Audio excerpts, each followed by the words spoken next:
여러분 다 편히 주무셨습니까? 예. 오늘은 제가 이 복음 문제에 대해서 좀 설명을 드리려고 합니다. 그 제목을 마지막 언약의 백성들이라고 이렇게 제목을 좀 붙였습니다. 언약을 이해한다. 아마 이렇게 부제를 아마 가지고 말을 해도 좋겠습니다. 언약이 무엇인가? 우린 언약된 백성들입니다. 교회는 언약된 교회고, 이 언약이라고 하는 것은 참 중요한 단어인데 영어로 이 언약은 promise가 아니고 covenant입니다. covenant. covenant라고 하는 것은 여러분께서 잘 아시다시피 이 주종 관계에서 가지는 약속이죠. 왕과 신하가, 주인이 종과 하나님께서 당신의 백성들과 이렇게 가지는 약속을 우리가 언약이라고 부릅니다. 그래서 이것은 사실은 그냥 보통 약속과는 다른 의미가 있는 것을 여러분께서 이해하셔야 하실 것입니다. 자, 그러면 하나님과 언약을 맺은 백성들만 환난 때 보호하신다. 제가 어제 저녁에 개국 이를 없던 환난에 대해서 말씀하시고 그 환난의 성격을 말씀하시고 어떤 자들만 통과할 것이고 어떤 자들이 어떻게 해야 우리가 마지막 환난을 준비할 것인가 라는 것을 초점으로 말씀을 드렸습니다. 여러분, 이 세상에 교회들에서 환난은 없다가 아닙니다. 환난은 있다, 환난이 온다. 그러나 의인들은 미리 들림받기 때문에 환난을 통과하지 않는다라고 가르쳐 놓았기 때문에 이 개국 이를 없는 환난에 대해서 얼마나 많은 사람들이 오해하고 혼돈하고 있는 줄 모릅니다. 정말 중요한 문제인 것을 우리가 이해하죠. 그런데 마지막 그 환난을 통과하는 백성들은 하나님과 언약을 맺은 백성들만 환난 때 보호하시고 환난을 통과하게 되는 것입니다. 그때는 짐승의 우상에게 경배하지 아니하고 짐승의 이름의 수와 표를 받지 아니한 자들만 서서 새 노래를 부른다고 말씀했습니다. 그것이 요한계시록 15장 아닙니까? 요한계시록 12장은 마지막 남은 교회 참된 백성들, 그렇죠? 여자의 남은 무리에 대한 특성을 어떻게 설명합니까? 요한계시록 12장 17절에 말씀하기를 하나님의 계명을 지키며 예수의 증거를 가진 자들과 더불어 싸우려고 바다 모래에 서 있는 용에 대한 분노를 설명합니다. 그 다음에 요한계시록 13장에 가면 이 마귀가 두 짐승을 여기 설명하는데 두 짐승이 마귀와 협력합니다. 그래서 짐승의 표에 환난을 가져오죠. 한 짐승은 머리가 7이고 뿔이 10인, 몸은 표범 같고 머리는 사자 같고 발은 곰 같고, 그렇죠? 모든 전체 생긴 것은 용 같은. 여러분 그 다니엘서 7장을 보시면 네 짐승이 올라오죠. 바다에서 네 짐승이 올라오는데 사자 같고 곰 같고 표범 같고 용처럼 생긴 바벨론, 메드페르시아, 헬라, 로마가 올라옵니다. 그래서 10뿔이 10나라로 갈라지요. 근데 이 전체 다니엘 7장에는 그 바다에서 올라오는 그 네 짐승의 전체 형상을 한 몸에 가지고 있는 한 짐승이 올라온다고 요한계시록 13장 1절에 설명하는 것입니다. 어디에서? 바다에서. 똑같은 것입니다. 그러므로 바벨론의 부함과 메데페르시아의 강인함과 헬라의 신속한 정복과 그 다음에 로마의 잔인성과 오류를 한 몸에 가지고 있는 한 세력이 올라오는데 참남된 이름들이 기록되어 있어요. 성도의 피를 마시고 성도를 핍박하는 권세를 받습니다. 한동안, 한때와 두때와 반때, 42달 동안, 3년 반, 1260일 다 같은 기간 아닙니까? 그것은 중세의 핍박 기간입니다. 자, 이렇게 볼 때에 이 네 가지 짐승의 특성을 한 몸에 가지고 있는 짐승이 올라와요. 여러분, 이것은 저희가 만든 32가지 책자들 가운데서 28호입니까? 용과 여자와 짐승이란 그 소책자를 읽으면서 혹시 계신 분들은 아직 안 읽으셨으면 다 읽으시고 아직 그 책자를 가지지 않으신 분들은 그걸 한번 필히 좀 읽어주시기 바랍니다. 그럼 거기 저기 설명을 다 해놨어요. 그래서 이런 짐승이 올라오는데 두 번째 짐승이 올라오는데 땅에서 올라옵니다. 첫 번째 짐승은 바다에서 올라오는데 바다는 많은 사람들과 백성을 상징하기 때문에 사람들이 많이 살고 있는 지역에서 바람이 불 때 올라오니까 바람은 성경에서 전쟁을 상징해요. 그 사람들이 많이 있는 곳에 투쟁과 함께 올라오는 한 짐승이 있습니다. 그 짐승은 참남된 이름을 가지고 있기 때문에 그것은 종교적인 성격을 띤 짐승이에요. 과거의 내 제국들의 성격을 다 가지고 있는 부하고 강인하고, 그렇죠? 신속하고 세상을 다 점령하고 그 다음에 로마 제국에서부터 출발하는 세력이며 종교적인 세력이며 또한 참 잔인한 그런 특성을 가지고 있는 짐승이 올라옵니다. 세상을 정복한다고 했습니다. 생명책에 기록되지 아니한 짐승들은 다 사람들은 다 그에게 경배하더라. 성경은 사도 요한이 계시 가운데 보니까 세상 전체가 다 경배하는 것 같아. 모두 다 세상 전부가 그걸 경배한다고 얘기했어요. 또 누가 이 짐승과 감히 싸우리요 누가 이 짐승과 같으뇨 하니까 온 세상 사람들이 그를 기이 여겨 놀랍게 여겨 wonder after him 그랬어요. 너무 놀라서 그를 그 짐승을 다 따르고 그랬어요. 그런데 재밌는 것은 이 짐승이 죽게 되는 상처를 받습니다. 그렇죠? 여러분 1798년도에 이 나폴레옹 장군의 아래에 있던 버티어 장군이 이것은 불란서 혁명 세력이죠. 그 장군이 바티칸에 가서 어떻게 해요? 교황을 말에 태워서 불란서에 데려가서 그 감옥에서 교황이만 돌아가고 말았습니다. 그 예언이 성경에서 죽게 되는 상처를 받는다고 정확하게 표현한 것을 우리가 알 수 있어요. 제가 어제 전에 말씀드렸지만은 여러분 로만 캐톨릭 교회 교인들 가운데 참 신실하고 경건한 분들이 있어요. 우리가 정말 그들의 열심을 배워야 하는. 그러나 그 시스템과 가르침은 성경적이 아니기 때문에 제가 그렇게 설명을 드리는 것이죠. 어떤 때 제가 교황 문제 얘기하면 어떤 그 캐톨릭 교인들이 와서 저한테 항의해요. 목사님, 우리는 그분을 얼마나 존중하는데 하나님처럼 존중하는데 그렇게 함부로 말씀하십니까? 사람 말하는 게 아니죠. 그렇죠?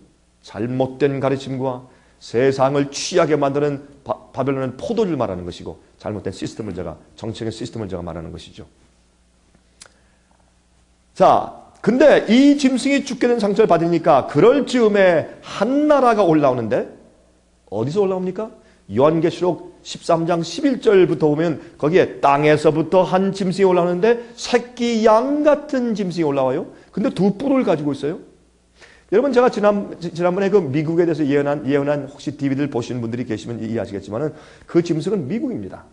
근데 재밌는 것은요. 미국에 있는 독특한 짐승이 아메리칸 버팔로. 미국의 들소죠. 옛날에 우리가 학창시절에 들소들이 뛰고 노루사슴 노는 입니까? 뭐 그런 우리 노래를 불렀지 않습니까? 미국의 민요. 그래서 이제 이 들소는 미국에서만 있는 짐승입니다. 다른 데 가면 없습니다. 근데 소지와는 좀 다르죠? 근데 이 들소가 어릴 때 딱 태어날 때 새끼를 보면 꼭 양처럼 생겼어요. 참 그거 재밌습니다. 근데 이 들소는 이제 자라면서 뿔이 생기죠. 그래서 두 뿔을 가진 어린 양 같은 짐승이 올라와요. 그러므로 제가 볼 때는 이렇습니다. 양이 올라온다 아니고 양 같은 짐승이다. 아마 사도 요한이 계시 가운데 보니까 참 양처럼 생겼는데 양은 아니야. 이상하다. 생전 본 적이 없는데 그래서 양 같은 짐승이라고 이름을 붙였을 가능성이 참 많다고 저는 그렇게 이해합니다. 그래서 미국이 올라와요. 양 같은 이 세상에서 말이죠. 땅에서 올라오는 것은 바다에서 올라오는 것은 사람이 많은 인구가 밀집된 곳에서 올라오는 세력인데 땅에서 올라오니까 사람들이 없는 곳에서 올라오잖아요. 그러므로 발견해서 올라온 짐승, 나라, 권세는 세상 역사에서 미국밖에 없어요. 그리고 기독교 정신을 가지고서 특성을 가지고 올라온 짐승은 미국밖에 없다는 것을 우리가 압니다. 상식적으로 요한계시록에 두 번째 나오는 짐승은 미국입니다. 근데 미국이 양처럼 올라왔지만 나중에 용처럼 말한다. 마귀 편이 되는 것입니다. 기독교, 세상의 기독교를 전파하기 위해서 올라온 미국이 나중에는 선교 본부가 된 미국이 나중엔 마귀를 도와줍니다. 그래서 먼저 나온 짐승 누구요? 교황권을 위해서 바다에서 올라온 7머리가 있고 10뿔을 가진 이상하게 생긴 복합적인 그 짐승을 위하여서 우상을 만들라 하더라. 그리고 그 우상에게 다 절하게 하더라. 그 우상에게 절하지 않는 자에게는 어떻게 해요? 사고 팔게 하지 못하게 하더라. 짐승의 표를 받지 않는 자는 누구든지 다 죽이게 하더라. 이건 누가 하는 것입니까? 미국이 하는 겁니다. 많은 사람들은 적그리스도가 한다? 아닙니다. 성경은 미국이 그 일을 한다고 했습니다. 누구를 위해서? 교황권을 위해서 그 일을 한다고 했습니다. 그러므로 여러분 우리가 상식적으로 요한계시록을 이해하면 12장, 13장, 14장은 짝입니다. 근데 14장에는 말이죠. 14만 4천이 어린 양과 함께 시온산에 서 있습니다. 그들의 이마에 어린 양과 아버지의 이름이 기록되었다고 했습니다. 그것이 무슨 말입니까? 그거는 짐승의 표를 받지 않은 사람들 얘기입니다. 하나님의 인을 받았습니다. 그 인에 어린 양과 아버지의 이름입니다. 이름은 성경에서 이름과 속성, 성품과 영광은 동의어입니다. 그래서 하나님의 이름을 기록했으니까 짐승의 표가 아니라 하나님의 표인을 가지고 있습니다. 그것은 하나님의 성품이 아로 새겨진 자들입니다. 그러면 짐승의 표는 무엇입니까? 짐승의 표는 마귀의 성격으로 꼴지어진 자들입니다. 하나님의 인, 하나님의 성품으로 꼴지어진 자들입니다. 이 두 무리가 생기는데 하나님의 적은 무리와 백성의 적은 무리와 하나님의 인을 받은 자들과 마귀의 인을 받은 큰 무리와 함께 싸우는 것이 마지막에 아마겟돈 전쟁입니다. 많은 사람들이 아마겟돈 전쟁 얘기할 때 아마겟돈 전쟁은요, 요한계시록 16장에 있는 6째 재앙에 있습니다. 많은 사람들이 아마겟돈 전쟁 하나만 따로 띄워서 자꾸 설명하는데 그렇게 하면 안 되는 것입니다. 아마겟돈 전쟁은 7재앙 가운데서 6번째 재앙입니다. 그러므로 아마겟돈 전쟁이 생기려면 무엇이 생겨야 합니까? 짐승의 표를 받은 자들에게 종기 재앙, 헌대 재앙이 임하고, 예? 바다가 피가 되고, 물의 근원들이 피가 되고, 음물이 피가 되고, 수소물이 피가 되고, 그렇죠? 그런 일들이 생겨야 합니다. 예? 태양이 그냥 막 뜨고 사람을 태우고 말이죠. 짐승의 보좌의 흑암, 암흑재앙이 생기고, 그런 일이 있은 다음에 생기는 것이 아마겟돈 전쟁입니다. 어떤 분들은 이런 아마겟돈 전쟁을 과거서부터 지금까지 계속 현재 진행 중이라고 해석해요. 그것은 성경적으로 맞지 않죠. 우리 마음대로 해석하지 말아야 합니다. 성경은 성경 있는 그대로 해석을 하고 성경 자체가 성경을 풀이해주는 열쇠가 되도록 해야 할 것입니다. 여러분 자꾸 그러죠. 요한계시록은 닫아도 돼. 몰라도 구원받아. 이건 인봉된 책이야. 왜 그렇습니까? 이 말씀은 펼치라고 인봉하지 말라고 말씀했고 이 책은 마지막 시대 어떻게 이 말씀을 읽고 듣고 그 속에 있는 말씀을 지키는 자들은 복이 있다. 모르는데 어떻게 듣고 읽고 말하고 지킬 수 있습니까? 요한계시록은 여러분과 제가 사는 이 시대에 반드시 이해하고 백성들한테 가르치고 그 안에 있는 약속들을 지키고 앞에 오는 위험들을 깨달아 알아야 하는 책입니다. 여러분들은 반드시 여러분 목사님들 여러분들은 정말 요한계시록을 이해하고 강의해야 할 것입니다. 교회에서. 만약에 교인들의 수준이 낮다. 그러면 그 수준에 맞춰서 그 교인들이 이해할 단어와 그런 설명으로 그런 이야기로 설명해 주십시오.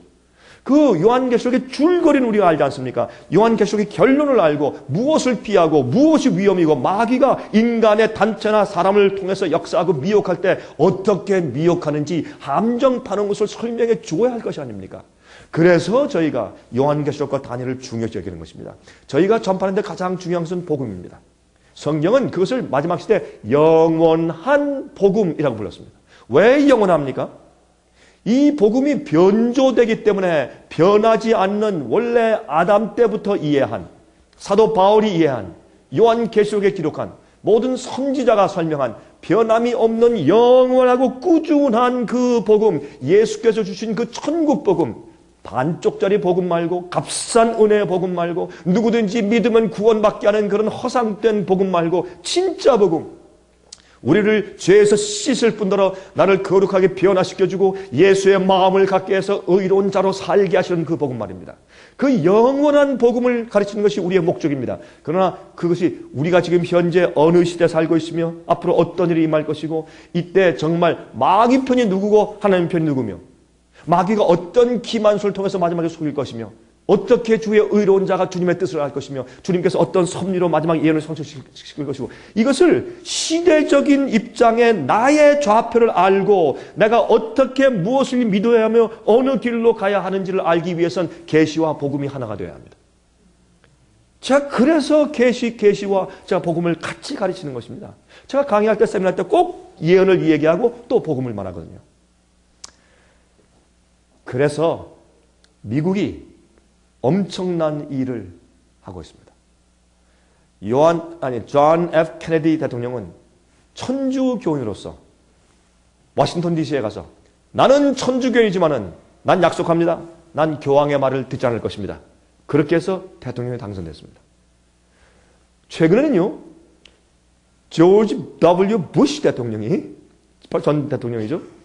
워싱턴 DC에 가서 나는 침례교인입니다. 하지만 나는 교황의 말씀을 순종하겠습니다. 교황의 말씀을 순종하는 것이 우리 미국이 사는 길입니다. 그렇게 연설을 해서 그가 대통령에 당선됐습니다. 얼마나 아이러니한 일입니까? 참 놀라운 일이죠. 성경은 말하기를 양처럼 올라왔지만 용처럼 말한다고 했습니다. 미국이 준비하고 있는 일들은 마지막 짐승의 표를 위해서 준비하고 있는 것입니다. 미국이 이 세상의 경제 파탄을 위해서 미국이 사실 조작해 놓은 것은 이 세상 전체를 사회주의로 몰고 가는 것입니다. 이번에 경제 파탄 난 다음에 경제자들이 무슨 말을 합니까? This is the end of the capitalism. 지금 이것은 자본주의의 끝이다. 그랬습니다. 이 다음에 오는 세계적인 정치 형태는 다른 것입니다. 이제 우리가 알던 이런 정치가 아닙니다. 지금 미국엔요, 이 경제적인 파탄 이후에 오른 것은 미국이 이 레귤레이션, 다 규정을 만들어요. 은행을 얼마 동안 우리가 살려야 된다고 국유화시키죠. 지금 미국의 큰 은행들의 지분을 40%씩 사서 이 탁식 에셋이라고 그래요. 그 잘못된 그런 빚들, 잘못된 주식들을 그냥 다 미국이 막 다 사주죠. 그래서 은행을 살리죠. 그러면 뭐래? 다 부실 은행인데 요즘엔 어마어마해요. 그러면 또 이 자동차 세 회사 지금 뭐 하고 있습니까? 다 파산될 걸 미국이 다 좀 도와주고 있고 지금 난리가 났죠. 큰 주식 시장에 그런 큰 은행, 큰 기업들 굉장하죠. 이렇게 해서 요즘에 가만히 제가 보니까 이 오바마 대통령은 계속 규정. 각 회사에서 보너스 주지 말게 하라. CEO 임금을 책정하는 것을 낮춰라. 규정을 해라. 규정을 더 많이 해라. 그 정부에 있는 어떤 강들로 큰 회사와 은행을 앞으로 어떻게 해요? 예? 잘 감찰해라. 감사원을 더 많이 보내고. 이게 뭐 하는 겁니까? 예? 이게 사회주의입니다. 자본주의는 그렇게 하지 않습니다. 물론 자본주의가 제일 좋다는 뜻은 아니나 그러나 이 자유주의에서는 그렇게 하는 것이 아닙니다. 그건 중국이죠. 중국에 가면 다 그렇게 하죠.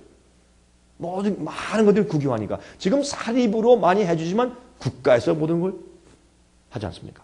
똑같은 시절이 되는 것입니다. 이럴 때 이런 식으로 나갈 때 그때 이 세상에 임하는 것은 성경 예언대로 천연재해입니다. 엄청난 일들이 생깁니다. 사람이 감당치 못하는 천연재해들이 쏟아지면 그때 점점 더 어려워지죠.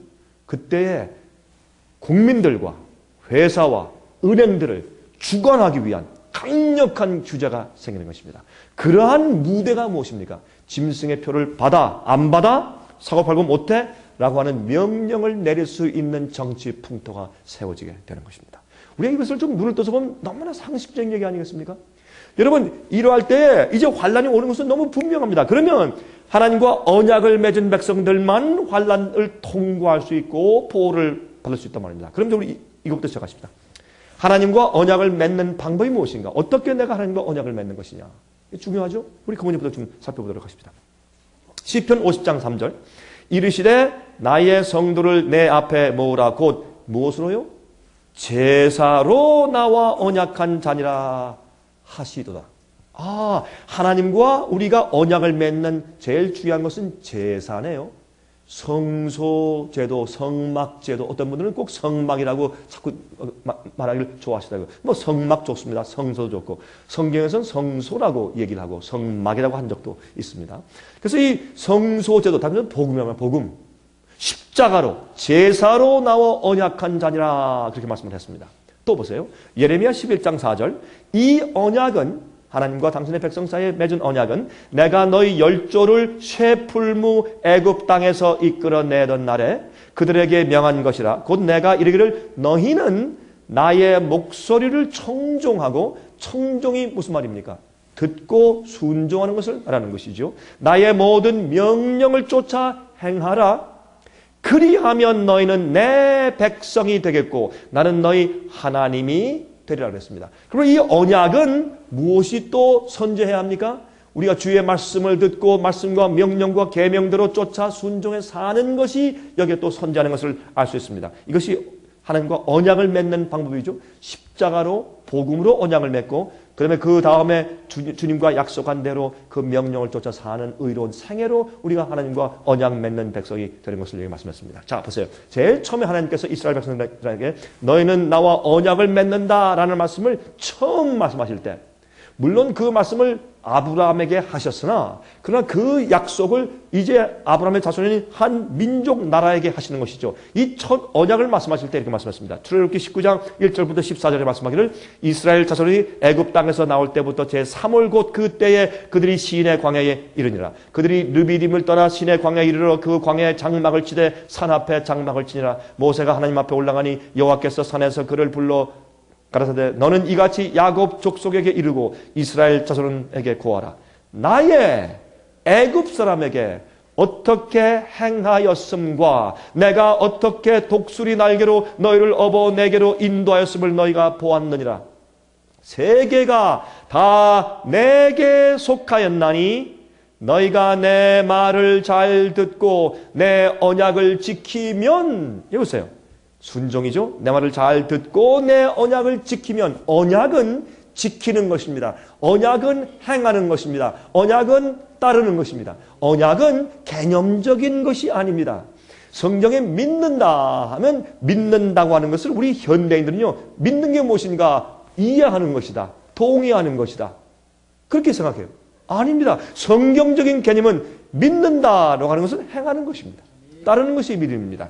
그리고 여기에 세계가 다 내 것이지만은 그러나 너희가 내 말을 듣고 내 언약을 지키면 너희는 열국 중에서 세상이 전부 다 내 것이나 그러나 그들이 나와 언약을 맺은 백성은 아니다.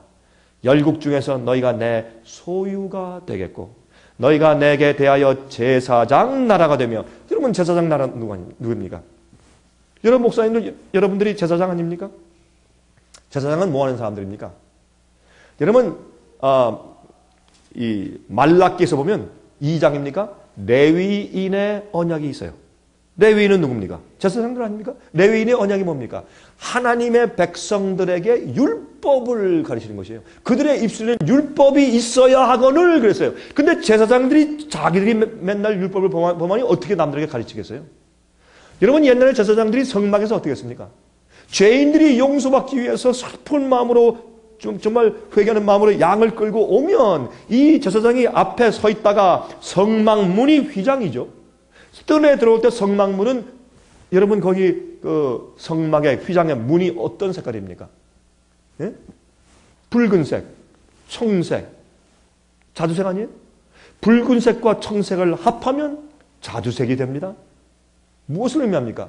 붉은 것은 예수 그리스도의 피의 보혈의 대속을 상징하는 색깔이죠. 그렇죠? 청색은요. 여러분 청색은 우리가 레위기서 보면 그것도 민수기에서도 그 말씀이 있죠.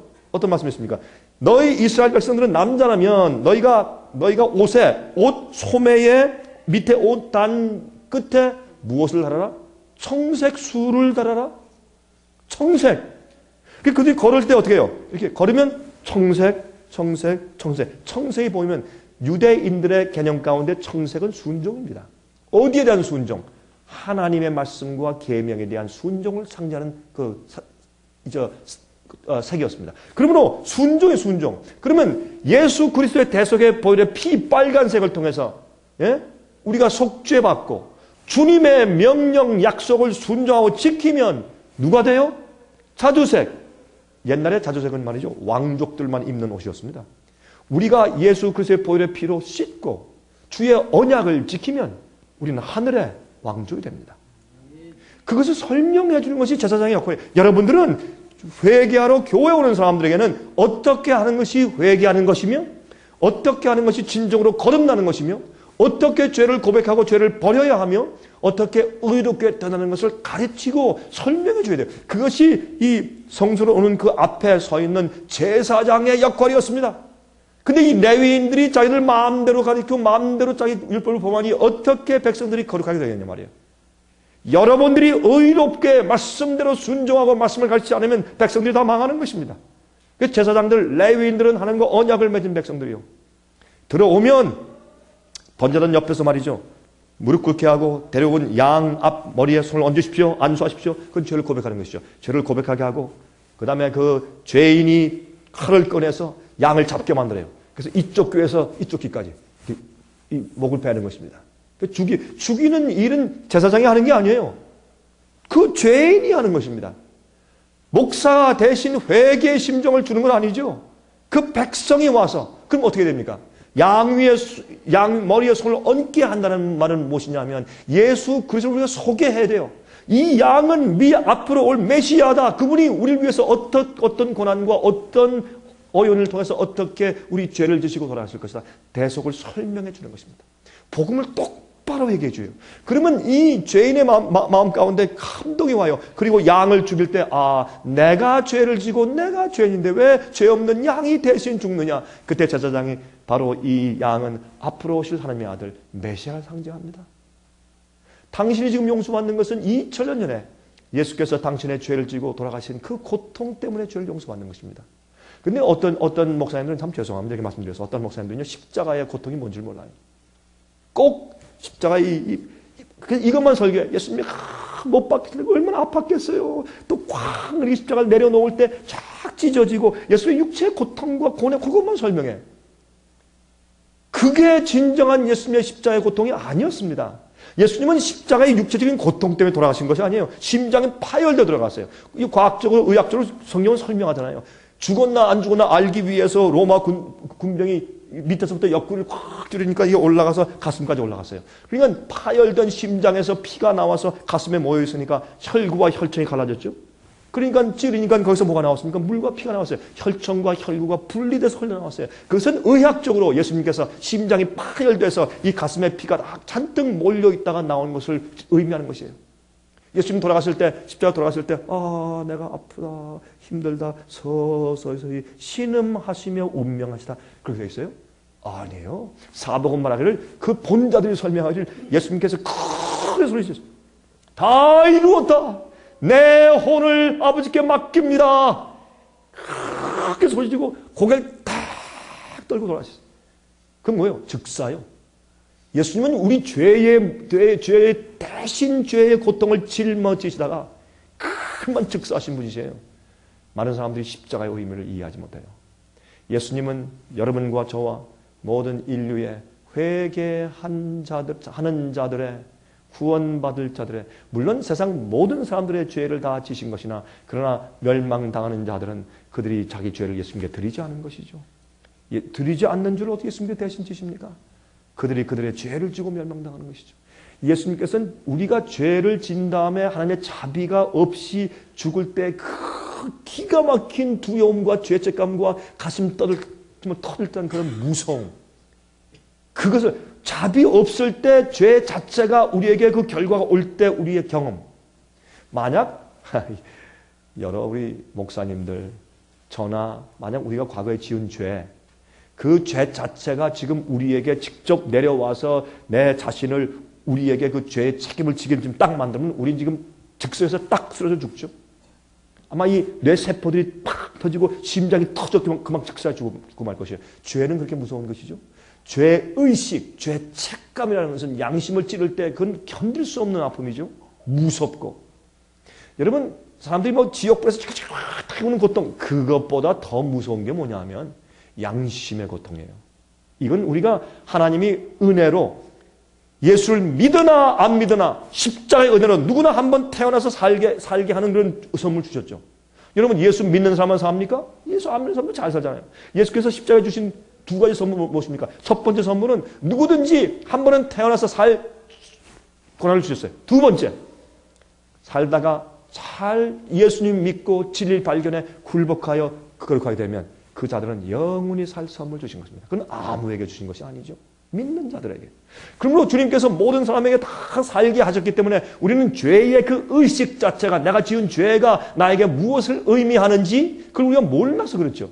그래서 베드로전서 2장 24절 말씀하기를 예수님께서 나무에 달려 몸으로 우리 죄를 지시고 몸으로 어떻게 우리 남의 죄를 지느냐고 이상한 얘기예요. 그것은 예수님께서 우리가 지은 죄의 의식, 죄의 죄책감, 두려움, 죄를 짓고 마지막에 멸망당하고 둘째 사망을 당할 때 그 기가 막힌 그 무서운 경험을 예수님께서 우리 죄인들 대신해서 십자가에서 당해주신 그것이 십자가 고통 아닙니까? 그 죄의 의식, 죄책감을 내 대신 지신 예수 그리스도. 그래서 예수님은 어떻게 해요? 의로우신 주께서 우리를 위하여 죄가 되사. 고린도후서 5장 21절. 의로운 자가 죄 자체가 되셨어요. 예수님은 죄인처럼 돌아가셨어요. 그 경험을 우리가 이해하면 우리가 견딜 수가 없어요. 주님이 나 대신 형벌 당하셨다는 것은 우리가 무슨 앞으로 멸망당할 때 다 십자가에 못 박혀 죽어야 합니까? 아니잖아요. 양심의 죄의 책임을 지고 죄의 의식과 죄책감으로 심판받는 무서운 경지 말이에요. 그걸 우리가 설명해 줘야 합니다. 온 사람들한테 그걸 잘 복음을 설명해 주면 그 사람들이 어떻게 해요? 하나님께 대한 감사와 찬송이 생기고, 믿음은 모르고 믿음이 안 생겨. 알아야 믿음이 생기지. 그래서 우리가 복음을 가르치는 백성을 되어야 할 것입니다. 그렇게 할 때 그런 사람들 어떻게 해요? 주의 말씀을 듣고 언약을 지키는 백성이 되는 것입니다. 제사장 나라가 뭡니까? 교회입니다. 우리가 제사장 나라입니다. 백성이 없는 나라가 어디 있습니까? 그러므로 우리가 제사장 역할을 똑바로 해줘야 나라가 서죠. 제사장 나라입니다. 거룩한 백성이 되리라. 너는 이 말을 이스라엘 자손에게 고할지니라. 그래서 이 시인의 산에서 언약을 하실 때 보면 이 언약 가운데 분명히 무엇이 있느냐? 주의 말씀을 듣고 청종하며 언약을 지키는 일이 반드시 있어야 되는 것을 의미하는 것입니다. 그런데 요즘에 말이죠. 복음은 뭐가 빠졌습니까? 순종이 빠졌어요. 오늘날 교회의 복음엔 순종이 빠졌습니다. 굴복이 빠졌어요. 주 앞에 모든 것을 바치고 드리는 것이 빠졌어요. 얼마나 가슴 아픈 시대에 우리가 살고 있냐고 말입니다. 모세가 와서 백성의 장로들을 불러 여호와께서 자기에게 명하신 그 모든 말씀을 그 앞에 진술하니 너희가 주께 주신 모든 말씀과 계명을 지키겠느냐? 그러니까 이스라엘 백성들이 어떻게 해요? 백성이 일제히 응답하여 그러되 여호와의 명하신 대로 우리가 다 행하리이다. 모세가 백성의 말로 여호와께 회복하며 주님 다 하겠답니다. 다 지키겠답니다. 근데 여러분 여기 보시면 거기 보시면 어떤 말씀이 있습니까?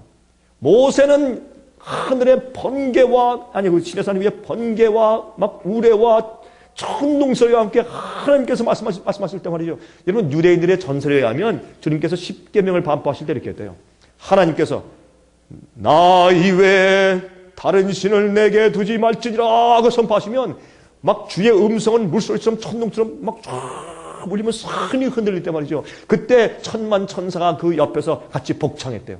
나 이외에 나 외에 다른 신을 이게 복창을 했대요. 그러니 얼마나 무서웠겠어요. 그게 진짜인지는 모르겠는데 하여튼 유대인의 역사에 그렇게 기록되어 있더라고요. 그러니까 천둥 번개가 막 산을 땅이 지진 나고 흔들릴 때 그들이 너무나 무서우니까 막 무릎 꿇고 뭐라 했어요. 아유 모세요. 당신이 대신 말해주고 하나님이 우리에게 직접 말하게 하지 마십시오. 그렇죠? 그게 뭡니까? 회개하지 않은 자의 심정이죠. 근데 그 똑같은 장면에 모세는 여호와께 더 가까이 나아갔더라. 죄가 없는 자는 태우는 소멸하는 불이신 하나님을 배울 때 두려움이 없는 것입니다. 우리가 잘나서가 아니고 우리가 잘해서가 아니라 우리가 죄인들이지만 씻은 바 되고 예수의 성령의 능력으로 우리가 새로운 사람 되었기 때문에 두려움이 없는 것입니다. 그래서 모세는 나아가는데 왜? 모세는 마음 가운데 계명과 일치된 심령을 받았기 때문에 계명과 같은 마음을 받았기 때문에 계명은 순종할 때 내가 지키기 싫은데 좀 어려운데 억지로 하는 것이 아니라 계명은 자연히 지키게 되는 것이죠. 그게 하나님의 은혜와 하나님의 자비하심과 주님의 능력이죠.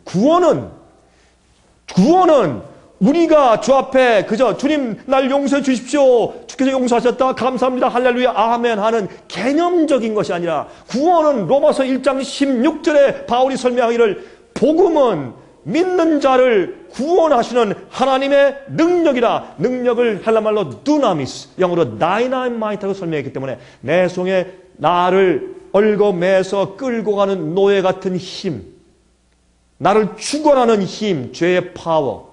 그렇죠? 은혜도 파워고 죄도 파워예요. 그래서 죄가 왕노릇할 때 나중에 또 우리 예수님 안에서 은혜가 왕노릇한다고 말씀했어요. 조금 이따 말씀드릴게요. 그러므로 이건 전부 다 파워예요. 나를 누가 주장하고 있느냐? 그것이 내가 누굴 섬기느냐죠. 우리가 주의 뜻대로 말씀대로 순종하고 주의 명령을 지키는 것은 우리의 힘과 노력으로 하는 것이 아닙니다. 그렇다면 믿는 것은 지겹고 어려운 것이죠. 우리가 순종할 때 성령의 능력으로 하는 것이고, 내가 주님을 찬송하면 예수께서 주신 새로운 마음으로 하는 것이고, 내가 주의 뜻대로 사는 것이 즐겁고 기쁜 것은 나를 재창조하신 새로운 피조물 되었기 때문에 하는 것이죠. 그것은 주님의 뜻대로 하고 싶어지기 때문에 하는 것이고, 내가 주님의 뜻대로 사는 것이 너무 좋아서 하는 것이죠. 어떤 때는요 그런 마음이 나가요. 어떤 때 교회에서 장로가 문제를 일으키고 재직회에 가는데 쌈박질하고 말이죠. 어떤 참 어려울 때 있어요. 여러분, 아유 목회 참 힘들죠. 예? 정말 예수님 위에 하는 거 아니면 정말 당장 집어치우고 나가고 싶으시죠. 여러분 가운데 혹시 어떤 분들 아유 나 제발 이거 옷 벗고 좀 다른 거 했으면 좋겠다 그런 생각이 자꾸 드는 분들도 계실 겁니다. 우리 다 이해하고 아는 거 아닙니까? 여러분 그 고생스러운 일들이 많습니다. 그러나 우리가 주님 따라가는 이유가 뭡니까? 고난 가운데 부름받아 낯선 이 몸 어디든지 가오리다. 거기 말씀 참도 좋은 게 멸시천대 십자가는 내가 지리다. 주님은 영광만 받으십시오. 근데 우리가 어떤 데 목회하다 보면 그게 반대가 되죠. 주님 영광은 내가 받을 때가 주님 십자가 이왕 쳤으니까 조금 더 져주십시오. 우리 그렇게 하죠. 평판은 내가 받을 때니까 주님은 조금 좀 대신 좀 물러가 계시죠. 이게요 주님 따르고 순종하는 것은 우리가 좋아서 하는 것인데 그래서 저는 이렇게 설명해요. 의로워진다. 의의 옷을 입히신다는 것은 우리가 죄를 버리지 않은 상태에서 아유 나는 죄인입니다. 그저 난 죄이니까 죄를 질 수밖에 없으니까 주님 나 은혜로 용서하시고 구원해 주세요. 십자가부터 이럴 때 주님께서 그래 너 참 불쌍하다 내가 봐줄게 하고 이렇게 흰 옷을 입히시는 게 의롭게 하시는 것이 아니고, 한번 보니까 어떤 목사님이 책을 썼더라고요. 그 책에서 내용이 뭔지 아세요? 우리는 죄의 공장입니다. 죄의 공장. 나도 별소리 다 들었어요. 그 목사님이 지금 혹시 정말 우연히 이 테이프 들으시면 굉장히 기분 나빠지겠네요. 그 목사님 죄송합니다. 개인을 공격하는 것이 아닙니다. 오늘날 신학이 그러니까. 우린 죄의 공장이요. 그래서 우리가 나오는 상품은 전부 다 죄예요. 이런 얘기가 세상에 어디 있냐면 이게 성경에 어디 그런 얘기가 있어요. 너희는 예수 안에서 거룩하게 되라 그랬지. 순종하고 의롭게 되라 그랬지. 의롭게 살라 그랬지. 의롭게 사는 것이 의요. 주께서 의를 주셨다 감사합니다. 이게 의가 아니라 하나님의 복음의 능력으로 여러분을 의롭게 재창조하고 변화시켜서 주의 뜻대로 살게 만드는 것이 의지, 어디 의를 얻었다 하는 개념적으로 의라는 말이 성경에 한 구절 있어요. 찾아오시면 제가 10억 드릴게. 이런 엉터리 복음들 가지고 설교 가르치니까 이 세상 교회가 어떻게 될 것이요. 그러니까 오늘날 이 한국의 30%가 기독교인데 오늘날 이렇게 타락했냐면 이 나라가 3명 가운데 1명이 교인이면 교회가 큰 이 나라가 부흥하고 도덕적이고 윤리적이었어요. 요즘에 청년들이 어떻게 저렇게 악랄하게 되었어요. 요즘에 왜 이렇게 이혼율이 올라가고 이 가정들이 엉망이에요. 왜 이래요? 예? 술집 가서 여자 끼고 놀자는 남자는 세상에 없는 것처럼 세상이 이렇게 타락했어요. 왜 이렇게 되었어요? 오늘날 교회가 참된 복음을 가르치지 않음으로 그랬어요. 여러분과 저의 책임이요. 그래서 영원한 복음이다. 변치 않는 복음이다. 똑바른 성령적인 복음. 여러분, 우리가 예수님 믿고 우리 자신 부인하고 십자가 지고 따라갈 때는 우리가 똑바른 진리 전할 때 남들이 와서 우리를 죽이든지 평판이 떨어지든지 인기가 없든지 교회가 망하든지 죽일 사람 되든지 상관없이 예수님만 위해 사는 것이 참된 목자입니다. 그런 자들이 마지막 환난 통과하기 위해서 참 백성들을 양육시키는 참된 목자입니다. 왜요? 이제 머지않은 날에 목자 장이신 예수 그리스도께서 나타나실 때 우리가 그 앞에 설 것입니다. 내가 너에게 맡긴 양들을 어떻게 했느냐? 내가 너에게 맡긴 가족을 어떻게 했느냐?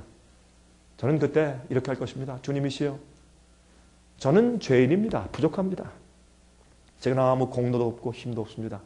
그러나 적어도 제가 한 가지 한 것이 있습니다. 저는 세상을 포기하고 주께서 말씀하신 대로만 가르치고 살기에 적어도 제 최선은 다했습니다. 제게 맡기신 양들이나 제 가족들을 아니면 제 친족들을 다 데려오지는 못했습니다.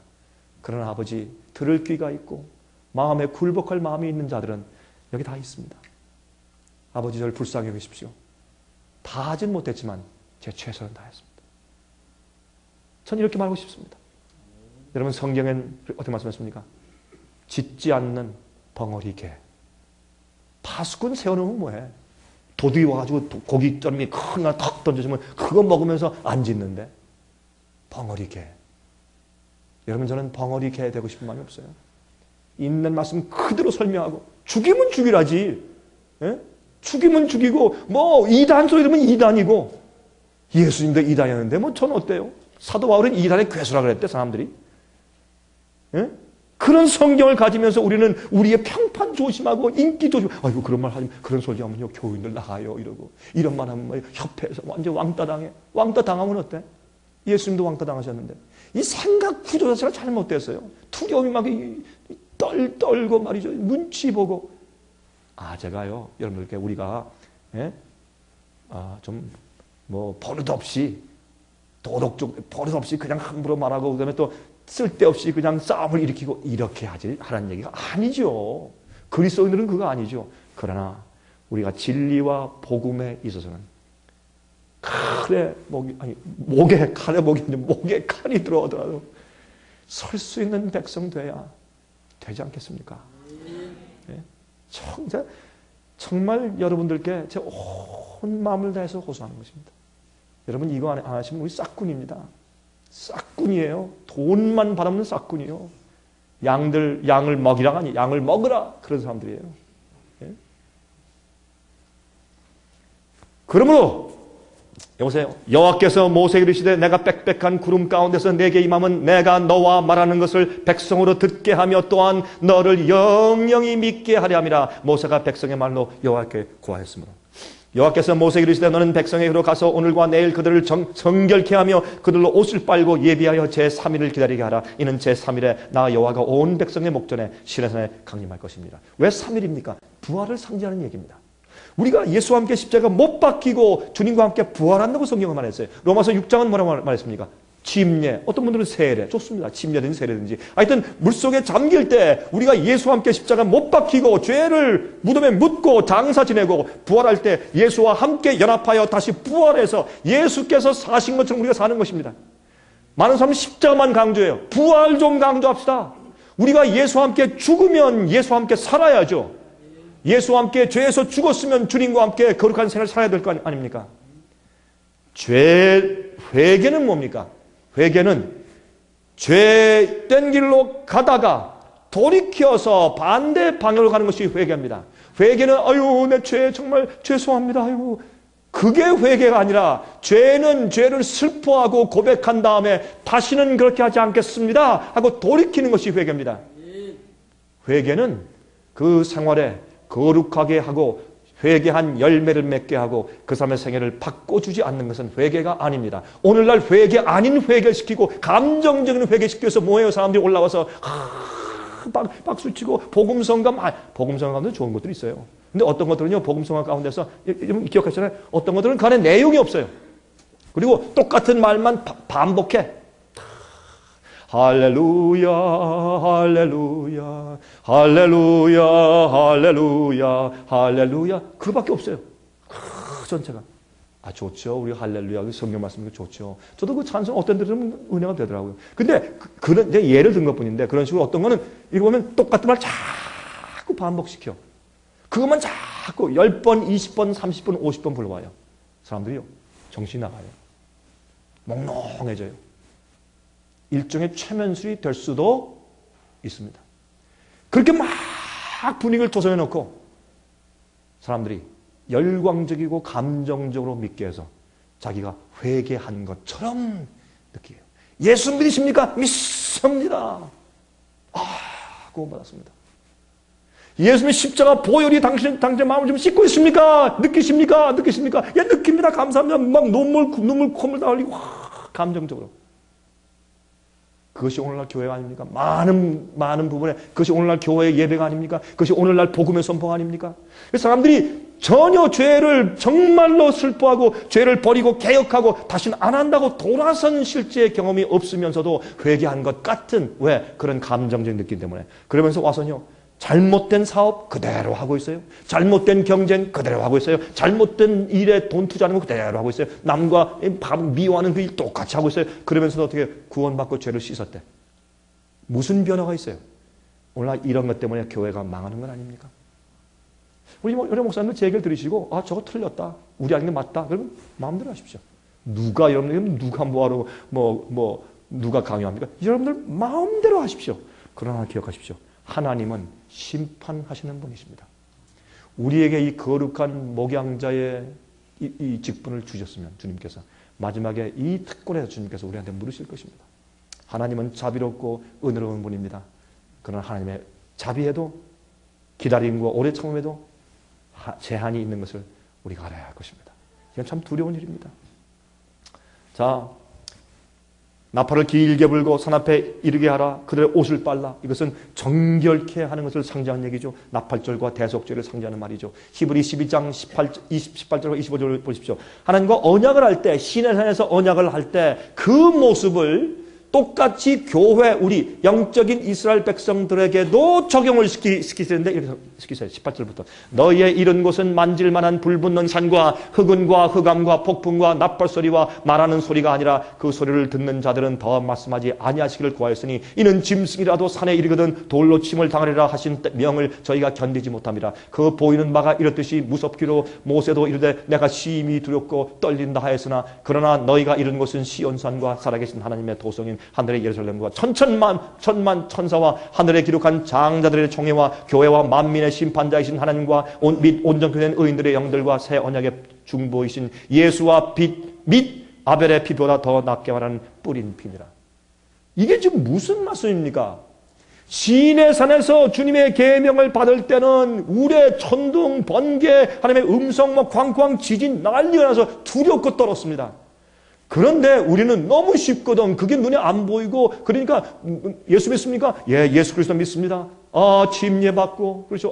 교인 되고 아무 눈에 보이는 것도 없고 맹맹하고 그냥 마음으로 믿는 것밖에 없어요. 그러니까 이 바울이 답답해가지고 이 사람들아 그게 아니야.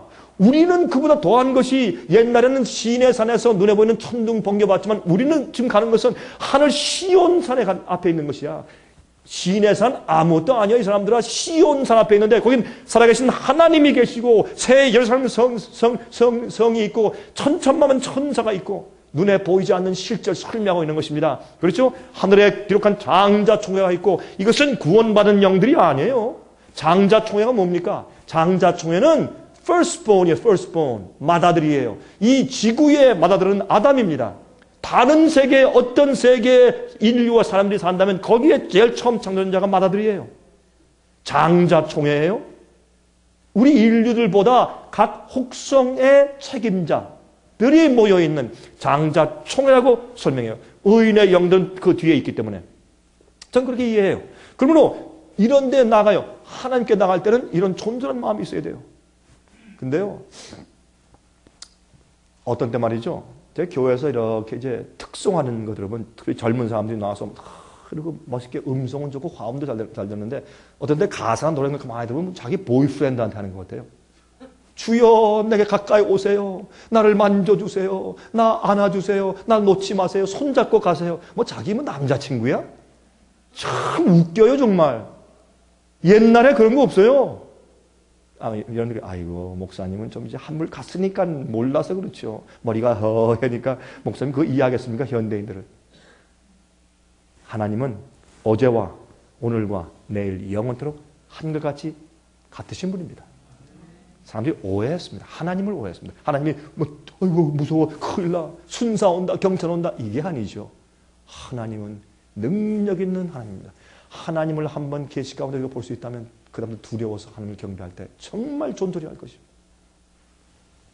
우리가 지금 어디 갔어요? 하늘 하나님 앞에 가서 무엇을 받아요? 언약을 받는 백성 되었다고 하요. 28절 보세요. 그러므로 우리가 진동치 못할 나라를 받았은 즉 은혜를 받자.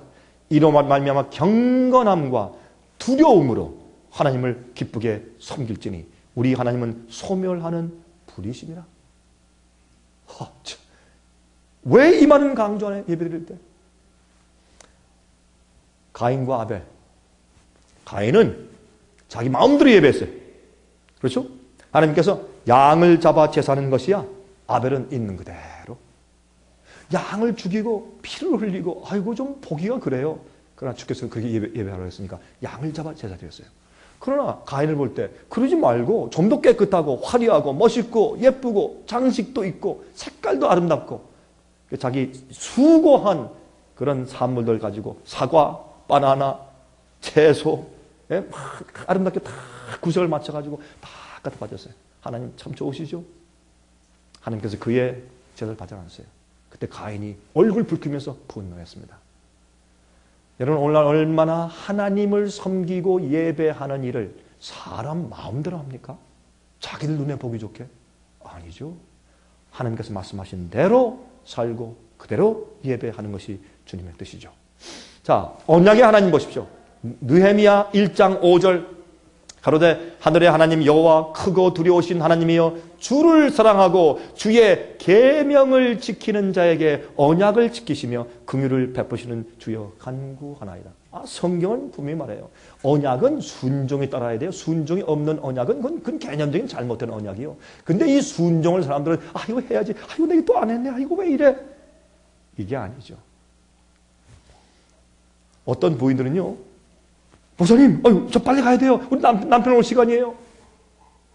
왜 그랬습니까? 남편 올 때 목욕물 따뜻하게 딱 데워져 있고 저녁 맛있는 찌개가 보글보글 끓고 있고 그 다음에 방은 청소가 딱 안 돼 있으면 우리 남편 와서 난리 납니다. 그러면 남편을 위해서 좋은 일을 다 해주고 남편 좋은 것을 다 요리를 해주어도 무엇 때문에 두려움의 동기로 그런 남편을 사랑하면 다르죠. 남편을 사랑하면 다르죠. 제가 한 부인을 압니다. 한 부인의 첫 번째 그 남편이 의사였습니다. 미국 부인인데 얼마나 까다로운 남편이든지 남편을 사는 것이 그렇게 지겨웠습니다. 힘들었습니다. 제게 상담을 했던 부인입니다. 근데 이 미국 부인이 너무너무 힘들어서 목사님 나 좀 나가고 싶습니다. 나 좀 정말 못 살겠습니다. 제가 좀 말렸죠. 근데 그 살면서 참 고생을 많이 했어요. 남편만 일찍 온다 그러면 그냥 한국 사람이 아니에요. 미국 부인도 좀 뛰어가고 말이죠. 그래서 하여튼 남편이 오면 꼭 남편이 들어올 때는 꼭 음악을 틀어놔야 돼요. 집이 좋은 집이거든. 미국의 의사들은 말이죠. 돈 잘 법니다. 한국의 의사들은 뭐 돈들 잘 벌지만 그렇게까지는 안 하대요. 미국의 의사들은요. 웬만하면 돈 참 많이 법니다. 그러니까 남편이 들어오면은 오늘은 무슨 교향곡, 내일은 또 무슨 맨델스의 교향곡, 그 다음 날은 또 핸델의 이렇게 해야 돼요. 분위기 조성을 해놔요. 참 까다로운 남편이었어요. 그래서 참 남편인데 돌아가셨어요. 암으로 돌아가셨어요. 의사인데. 이 부인은 말이야. 나는 이제 남자하고 산다는 건 나 딱 질색입니다. 난 남자가 싫습니다. 그래서 나중에 I hate man 그래요. 남자는 싫대. 그리고 나중에 좋은 남자가 정말 생겨서 그래서 나 이 사람은 결혼하게 돼. 그래서 재혼을 하셨어요. 재혼했는데 그래요. 목사님 저 집에 빨리 가봐야 합니다. 왜 그렇습니까? 남편이 옵니다. 또 옵니까? 그랬더니 아닙니다. 이젠 다릅니다. 이제 내가 남편이 올 때 따뜻한 물을 데워놓고 음식을 만들어 놓고 청소하고 음악을 틀어놓고 똑같은 일을 하는데 나는 너무나 하고 싶습니다. 너무나 하고 싶고 난 그렇게 해주고 싶고 저런 남자가 세상에 어딘지 모르겠습니다.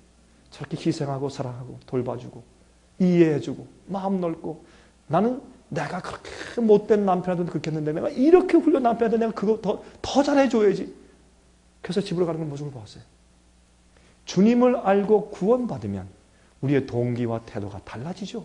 재창조받은 새로운 피조물이기 때문에 그 다음에 주님의 말씀을 순종하는 동기가 달라지는 것이에요. 이것은 무거운 짐이 아니에요. 요한일서 5장에 말씀하기를 계명을 지키는 것은 무거운 것이 아니라 예수께서 요한복음 14장에 말씀하기를 너희가 나를 사랑하느냐 너희가 나를 사랑하면 내 계명을 지키리라.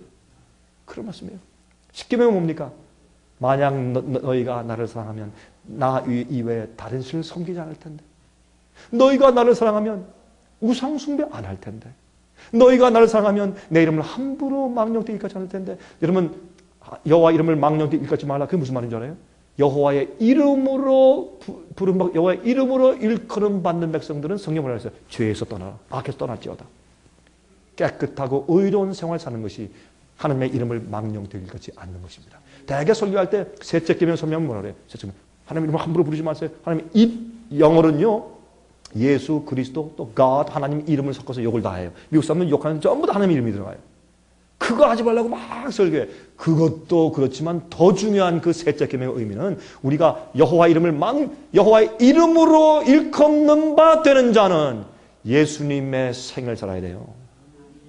주님의 명령을 지키며 순종하는 의로운 생을 사는 것이 여호와 이름을 망령되이 일컫지 않는 것이에요. 내가 이웃을 내 몸처럼 사랑하면 살인하지 않을 텐데, 내가 내 이웃을 내 몸처럼 사랑하면 도둑질하지 않을 텐데, 거짓 증거하지 않을 텐데, 이게 계명 아니에요?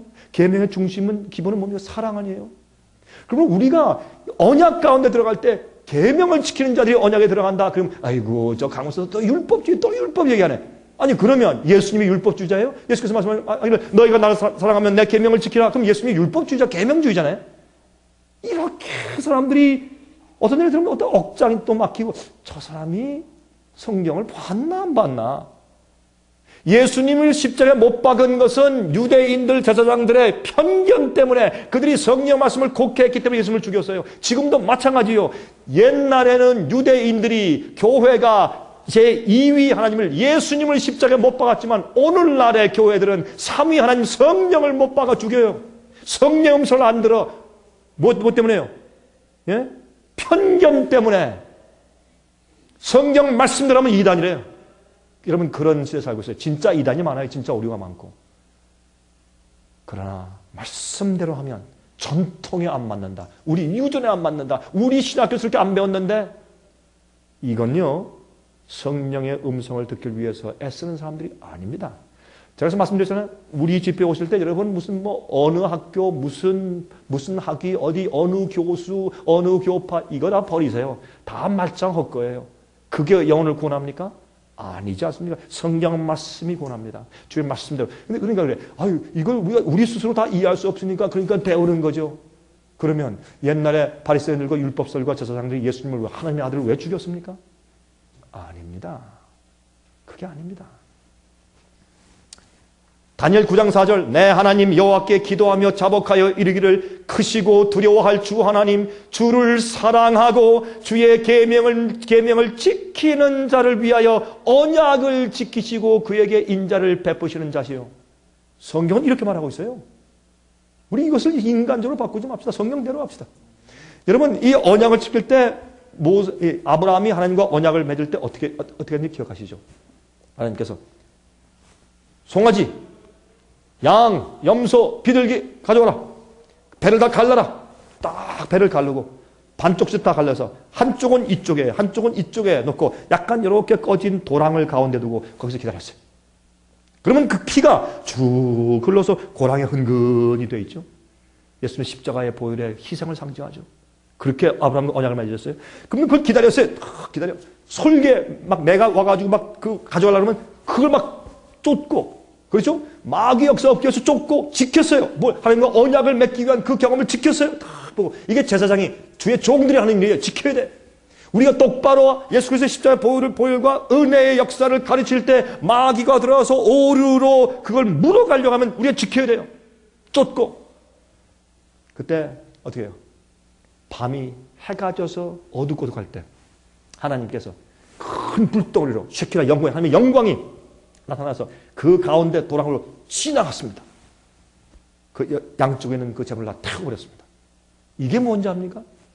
옛날에 군주가 왕과 신하가 주인과 종이 covenant 언약을 맺을 때 어떻게 했는지 아십니까? 이렇게 했어요. 동물을 반으로 딱 쪼개놓고 양쪽에 놓고 그 사이에 걸어갔어요. 그렇게 언약을 맺었어요. 하나님께서 아브라함과 언약을 맺을 때는 그 당시 사람들이 하는 방법대로 해줬어요. 그래서 아브라함이 이해할 수 있도록. 그게 무슨 말이냐? 만약 내가 이 약속 언약을 안 지키지 내 배를 갈라라. 그거였습니다. 다 죽는다. 생명을 걸고 약속하는 것입니다. 하나님께서 인간의 그런 언약 속에 내려오셔서 당신의 임재로 그 사이에 지나가셨어요. 그게 뭡니까?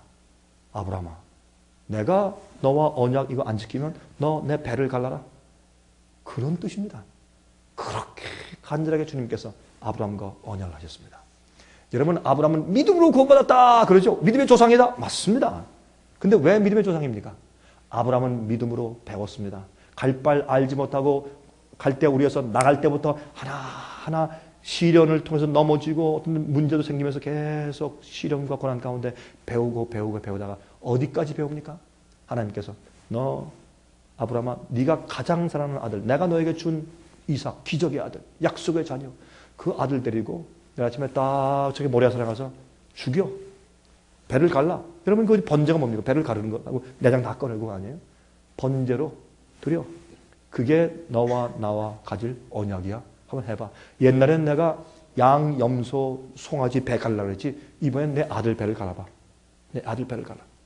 모리아산에 있어. 나와 다시 언약을 맺자. 어마어마한 일이에요, 여러분. 그때 아브라함은 어떻게 했습니까? 알겠습니다. 이게 언약을 맺은 백성입니다. 어떤 때는 하나님께서 우리에게 말씀하시고 명령하는 것이 우리의 이지적으로 이해가 안 되고 기가 막힐지라도 주께서 말씀하셨으니 알겠습니다. 가라사대 성경에 했으면 알겠습니다. 이게 언약을 맺은 백성입니다. 그래서 제가 순종을 강조하는 것이지 순종이 우리를 구원합니까? 그건 아닙니다. 순종과 계명 지키는 것이 우리의 공로입니까? 아닙니다. 구원은 예수 그리스도의 십자가의 보혈밖에 없습니다. 그러나 십자가의 보혈로 언약을 맺은 백성은 반드시 따라야 할 성품이 무엇입니까? 주님의 명령대로 사는 것입니다. 주의 명령대로 쫓아 사는 경험, 의로운 경험이 없으면 그는 십자가의 보혈의 은혜와 경험이 없다는 뜻입니다. 십자가의 보혈의 은혜, 그것만 살짝 빼먹고, 그리고 세상에서도 잘 살아보고, 구원은 겨우 얻고, 그런 이기적인 사람은 한 사람도 하늘에 없을 것입니다. 구원은 넉넉히 얻든지, 아니면 못 얻든지 둘 중에 하나지, 겨우 구원받고, 무슨 영광스러운 구원이 있고, 부끄러운 구원이 있고, 세상에 별걸 다 만들어놔, 나중에는 사람들을 위로하기 위해서. 그래서 교회를 타락시키는 것입니다. 여러분, 부끄러운 구원이 어디 있습니까, 세상에? 이게 세상에 말이죠. 여기 성경을 있는 그대로 보면 마음을 비우고, 사람들 듣기 좋은 얘기해서 교인들 숫자만 많이 늘리려 그런 욕심 가지지 말고 정말 존재하는 마음으로 하나님만 기쁘시게 하기 위해서 가만히 말씀을 읽으면 너무나 깨끗하고 순수하고 단순하고 오해할 것이 없는데 성경은 어렵습니다. 안 됩니다. 요한계시록 못 풉니다. 그러시지 말고요. 그냥 성경 있는 그대로 읽어보십시오. 왜 성경 말씀이 어려운가? 왜 사람들이 자꾸 이상하게 적용시키려냐면 욕심 때문에 그래요. 욕심 때문에. 편견 때문에. 그 많은 신학자들이 이상하게 얘기하는 거 그게 전부 다 자기 신의 얘기인 줄 알아요. 신학자들이요. 많은 신학자들이요. 복음 다 망쳐놨잖아요. 예? 타협다 시켜놓고. 그러므로 사람 얘기 듣지 마십시오. 만약 여러분들께서 여기서 있는 강병국이라는 사람의 얘기도 여러분께서 믿지 마십시오. 여러분이 집에 돌아가셔서 성경을 가지고 이렇게 확인해보고 제 말이 성경이 아니다 버리십시오. 믿지 마십시오. 상관없습니다. 저는 말씀드렸지만 제가 평판, 인기, 인정 이건 제가 옛날에 버렸어요. 내가 감옥에 간다? 그래서요. 내가 이렇게 가르치고 이단에서 당신 일로 와? 사형이야? 그래서요. 그럼 죽지. 그게 주 앞에 놨습니다. 그러므로 제가 이렇게 강조하는 이유는 왜 언약에 대해서 자꾸 오해하느냐 말입니다. 십자가에서 언약, 새 언약과 옛 언약 자꾸 그러면서 십자가에서 우리 언약 가운데 구원받았으니까 자꾸 그것만 강조해요. 그게 무엇을 의미하는지에 대해서 이해하면 오해될 것이 사실 없다. 제가 그것을 강조하는 것입니다. 새 언약이 무엇인가? 예레미야 31장 31절 33절에 이미 구약 성경에 새 언약을 말씀해 놓았어요. 십자가에서 맺으신 새 언약을 구약에 다 있어요. 이렇게 말씀드리죠. 신약 성경이 없어도 구약 성경만 가지고도 우리가 구원받을 수 있습니다. 자세히 그 안에 내용을 읽어보면 그 속에 메시아와 예수 그리스도의 예언이 다 있고 의의 뭐라 그랬어요? 여호와 우리의 의지. 유대인들은 나의 의 그랬잖아요. 그러면 예레미야서 이사야서 뭐라 그랬어요? 여호와 우리의 의.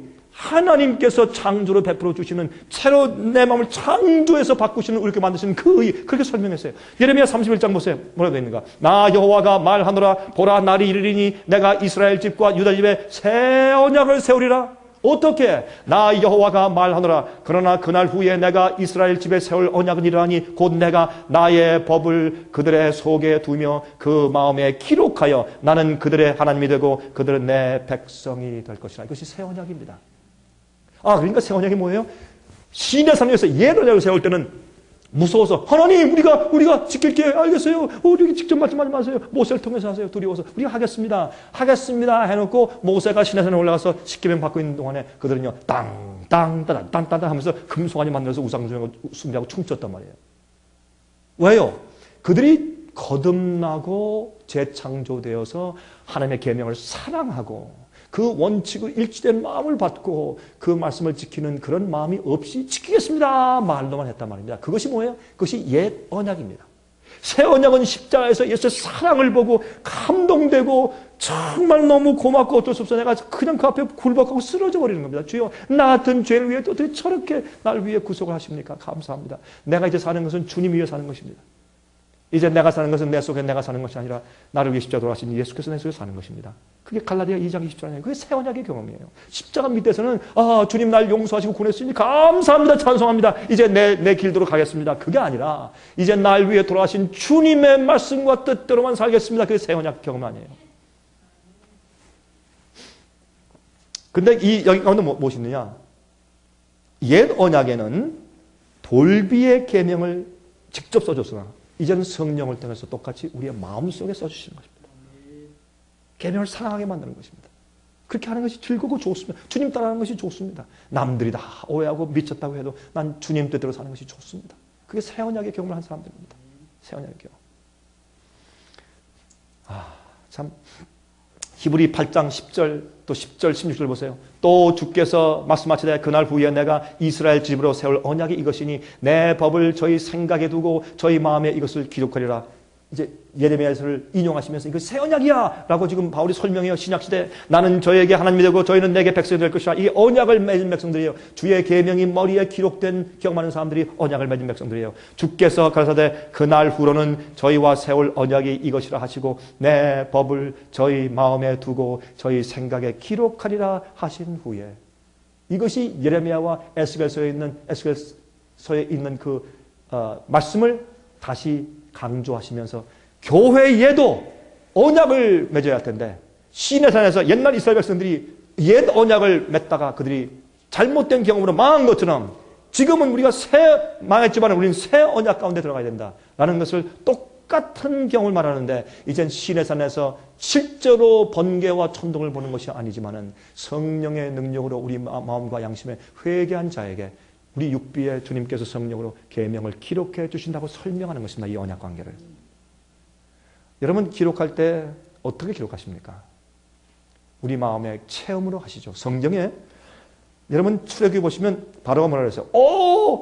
하나님의 손가락입니다. 뭘 가지고? 열지함을 가지고. 그렇게 말하는 얘기가 나와요. 하나님께서 이 세상을 당신의 손가락으로 창조하시고 원어는 그렇게 되어 있어요.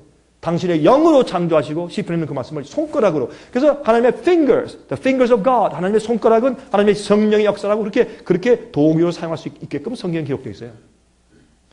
돌비의 손으로 쓰신 하나님께서 성령의 능력 가운데로 우리의 마음과 생각 속에 법을 기록하셔서 주님의 뜻대로 살 수 있게 재창조해 주시는 하나님의 능력.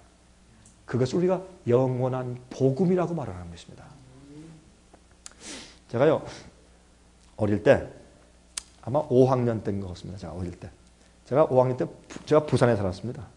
저는 원래 경기도 사람이고, 살 땐 서울에서, 전 서울 사람입니다. 출생은 경기도에서 출생했지만은, 경기도 양주군. 그러나 사는 건 서울에다 살았고, 미국 갈 때까지. 그리고 피난 가서는 제가 어릴 때 부산에서 9년 동안 살았습니다. 그러니까 부산, 지금 제가 부산말 하면요 잘합니다. 지금도 잘합니다.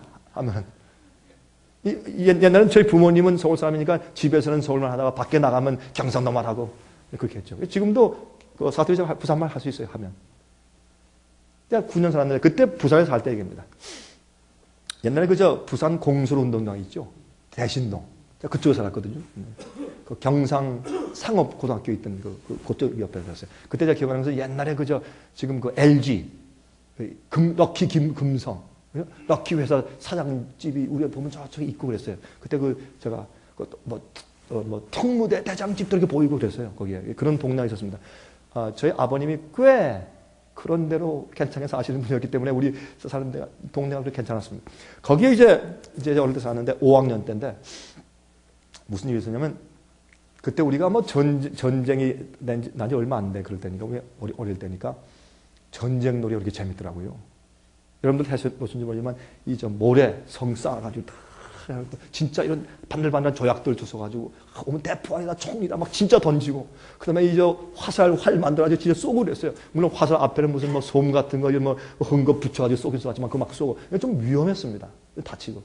근데 그게 그렇게 재밌어요. 어릴 때는 그게 막 소리 지르고 뭐 동네 아이들 하니까 그게 재밌더라고요. 그래서 이 아침만 되면 우리 그 또래 아이들의 부모님들은 항상 아유 얘야 제발 그 전쟁놀이 하지 말아라. 그것이 아주 아이 부모님들의 입에 붙은 습관이었습니다. 그날따라 제가 학교 가려고 하는데 어머님이 얘야 저희 어머님은 교육자는 아니시고 많이 배우신 분도 아닌데 저희 어머님이 저를 교육시킬 때는 소리를 안 지르셨어요. 막 짜증내고 소리 지르고 막 이렇게 하시는 걸 제가 본 적이 없어요. 항상 제가 제일 두려운 게 뭔지 아십니까? 저희 어머님이 제가 잘못한 거 가지고 제 손을 꽉 잡고 눈물이 그래서 이렇게 보면은 지금 눈물이 그만 팍 떨어질 것 같아. 눈물이 눈에 고여 있는데 떨어지지 않고 아유 나 그게 제일 무서워. 그럼 나 안 그럴게요. 어머니 알았어요. 이게 제일 큰 벌이었어요. 그렇게 교육시켰어요 저희 어머님이. 저희 어머님은 어릴 때부터 참 신실한 종이셨어요. 참 경건했어요. 예? 저를 항상 업고 새벽기도 가시고 방문하면서 그냥 교인들을 전도해서 교회에 세우시고 그런 분이에요 저희 어머님은. 어릴 때부터 전 저희 어머님의 생활 동안 전 하나님을 예수님을 봤어요. 그 희생과 항상 찬송을 부르시는데 항상 전부여 의지여 요리할 때 바당 쓸고 할 때 항상 찬송을 그 찬송이 제 귀에 익었어요. 저한테는 이제 너 아들 너 절대 못 떠나. 저는요 젊을 때 꿈이 많았습니다. 여러분들 물론 마찬가지. 저도 세상에 꿈이 많았어요. 난 할 수 있다. 난 뭐가 된다 꿈이. 저희 어머님이 아들 너 절대 못 나가. 너 갈 수 있을 줄 알지? 못 나가. 아들 나는 너 아기 때 다 안고 저들 주면서 그때 내가 이미 너를 미안해. 나 이미 너를 하나님께 바쳐버렸어. 용용 죽겠지? 네? 넌 끝났으니까 아예 꿈도 꾸지만 난 너 이미 바쳐버렸는데 어떡할 거야? 그래 뭐 반항해봐 어떡할 거야? 그러셨어요. 넌 절대 못 나가. 넌 하나님 일꾼 돼야 돼. 그게 제 못에 박혀가지고 세상에 나갈 수가 없더라고. 욕심을 입고 꿈을 있는데 못 나. 결국에 하나님께서 막으시더라고요. 주의를 하도록. 저희 어머님은 경건한 분이었어요. 지금은 연세가 이제 많이 드셔서 지금은 약간 치매 형상 비슷하게 약간 처음에 오셨고 귀가 잘 안 들리시고 지금은 답답해요. 어머니하고 얘기하면 그랬나? 자꾸 잊어버리시고 기억도 잘 못하시고 그래요. 한 번은 말이죠. 제 어머님이 절대 하지 말아라 병구가. 알겠어요. 약속할게요. 안 할게요. 약속을 했습니다. 첫 언약이에요. 약속을 했어요. 그리고 제가 학교 갔다가 돌아오는 게 그 우리 이제 동네 마을에서 우리 친구들이 와 하고 전쟁놀이 하고 있는데 안 하겠다고 약속을 하니까 더 하고 싶대요. 우리 원래 그렇잖아요. 더 하고 싶어 이게 지나가는데 이게 죽겠어요. 그냥 막 그러니까 병구가 들어와 한번 하자. 안 되나 어머니하고 오늘 아침에 약속했어. 다시는 안 하기로. 아이고 영어로 뭐라지? 아유 치킨, 요 닭 같은 존재 닭. 예? 한번 약해서 되겠어? 닭의 심장 가지면 되겠어? 예? 와 어머니 몰라 한 번만 해. 안 돼. 근데 우리가 안 돼. 그럼 그냥 도망가 버려야 할 텐데 어떻게 해요? 보면서 안 돼. 그러니까 더 하고 싶지. 여러분 모세가 어떻게 했어요? 모세가 예? 왕궁에 하루 이렇게 있는데 보니까 바스바가 목욕을 해. 그럼 어떻게 해요? 얼른 눈을 흘리고 도망가야죠. 도망가면서 주여 날 도와주세요 해야지 어떻게 해요? 보면서 주님 나 이러면 안 되는데 도와주세요. 그럼 더 하지. 왜 목사들이 간음죄에 자꾸 빠진 줄 아세요? 왜 그 예쁘고 하늘거리고 아양 떠는 집사님한테 넘어가는 줄 아세요 여러분? 여러분 목사님들 정신 차리세요. 넘어가는 이유가 있어요. 유혹을 받고 느끼면 도망을 가면서 기도해야죠. 돌이키면서. 왜 보면서 기도해? 보면서. 그런 여자가 상담 오면 다시는 오지 말라고 문을 닫고 기도해야죠. 여러분 잘못됐습니까 제가? 이 생각들이 잘못되어 있다 이게. 그런 게 아니요. 여러분 저도 그런 경험 있어요. 여러분 여기 계신 우리 사모님들 여자분들 제가 죄송하지만 여자들 가운데 정말 요녀들이 있죠. 진짜 있어요. 꽃뱀들이 있어요. 목사만 넘어뜨리는 꽃뱀들이 있어요. 여러분 목사님들 조심하세요. 하나님 살아계신 하나님 앞에 사는 것처럼 살아야 돼요 우리가. 예? 그래가지고 전화할 때도 그냥 목사님 아니에요. 목사님 이런 사람들이 있어요. 그런 사람들 전화 딱 끊어요. 받지 말고. 왜 저 붙들고 자꾸 얘기하면 하나님 도와주세요. 나는 죄인이라 지금 자꾸 욕심이 올라오는데 도와주세요. 그러지만 딱 끊고 기도하시라고 끊고. 하나님 마귀를 물수시고 이렇게 해야지. 다 이러면서 들으면서 기도해서 무슨 소용이 있냐고 이게. 여러분 제가 이 참 우스운 얘기지만 심각한 얘기입니다. 그래서 죄의 유혹이 오면 어떻게 금방 돌아서 가버려야 돼. 근데 저는 그때 어떻게 했어요? 이 다윗은요 자꾸 보니까 그래, 그 여인 좀 내 침실로 데려와라 이렇게 된 거예요. 안 봐, 딱 도망갔으면 그렇게 안 했죠. 유혹은 처음부터 이겨버려야 돼요. 유혹이 오면 그 유혹 가지고 갈등하는 게 아니에요. 자, 의인은 그렇게 할 수 있죠. 여기 보세요. 제가 이제 계속 이제 전쟁 놀이하는 것을 제가 보다 보니까 마음이 약해졌어. 아이 모르겠다. 옷 딱 벗어던지고 책가방 던지고서 한 번만 더 하자. 그래서 이제 노는데 어이구 저 선악과를 따먹으니까 더 맛있더라고요. 더 맛있어, 더 재밌어. 흥미있고 전놀이를 하는데 제가 자기 적군이 달려오길래 제가 조약돌 하나 딱 집어가지고 딱 던졌는데 이게 바람이 부니까 스윙을 했어요. 싹 돌아가지고 옆에 지나가는 장사하는 이게 이구하는 어떤 아주머니 이마에 딱 때렸어요. 이 아주머니가 하고 딱 쓰러지고 이제 이게 이구하는 몰래 딱 던지면서 쓰러져서 딱 주저앉는데 딱 보니까 피가 흘러요. 제가 어릴 때 얼마나 두렵고 떨리고 무서운지 아주머니 죄송해요 용서하세요 한 다음에 도망을 갔어요. 제가 어떻게 할 줄 알아야지 막 무서우면 막 도망가는데 도망을 가다 보니까 내가 어디로 가지? 갈 데가 없어요. 갈 데가 없어서 제가 우리 집으로 뛰어들어갔어. 우리가 어디로 도망가요? 하나님 아버지 집으로 도망가야죠. 어디로 도망가? 도망갈 데가 없잖아요. 우리 목사들이 연약할 때 도망갈 때는 아버지 집밖에 없지. 제가 뛰어서 도망가서 저희 집 정원이 조금 있었는데 정원 뒤에 있는 조그만 그 정원수 나무들 뒤에 딱 숨어 있었어요. 조금 있으니까요. 저희 대문이 부서지는 소리가 나더라고요.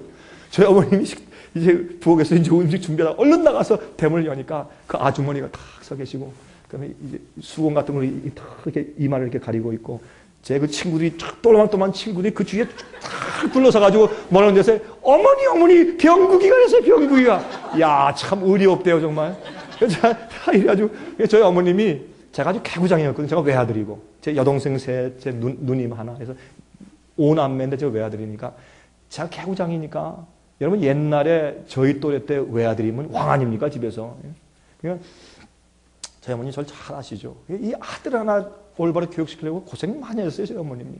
저희 어머님은 절 데리고 지붕 위에 올라와서 연을 안 띄워보셨나 별거 다 하셨어요. 저를 좀 잡아보려고 말이죠. 근데 딱 보니까 아이고 내 아들이 또 이랬구나. 그러니까 저희 어머니 아시니까 뭐 물어보지도 않고 얼른 들어가서 이제 그 어떤 박스를 가져와서 옥도정기 바르고 그렇게 하는데 그거 가지고 안 되잖아요. 얼른 그분을 모시고 이제 보니까 병원으로 가시더라고요. 병원에 갔다 오는 그 긴 시간 동안 저는 그 나무 뒤에 앉아 있었어요. 내가 겁이 나서 못 나오겠더라고. 나 또 미안하기도 하고 가만히 그리고 거기 다리를 쭉 뻗고 앉아 있었어요. 이러고 집에도 못 들어가고. 근데 얼마 있으니까 저희 어머니 돌아오셨는데 나중에 알고 보니까 돈을 좀 줘서 보냈는데 그 아주머니가 이게 5번을 꼬맸대. 제가 얼마나 미안해. 그리고 이제 보내고서 저희 어머니 들어오셨는데 그 다음부터 말이죠. 재밌는 것은 저희 어머님 저를 찾지 않으시는 거예요. 안 찾아요. 그냥 이렇게 똑같이 마당을 쓸고 그다음 방 걸레질 하시고 그다음 음식을 만들고 하시면서 그냥 찬송을 부르시는 거예요.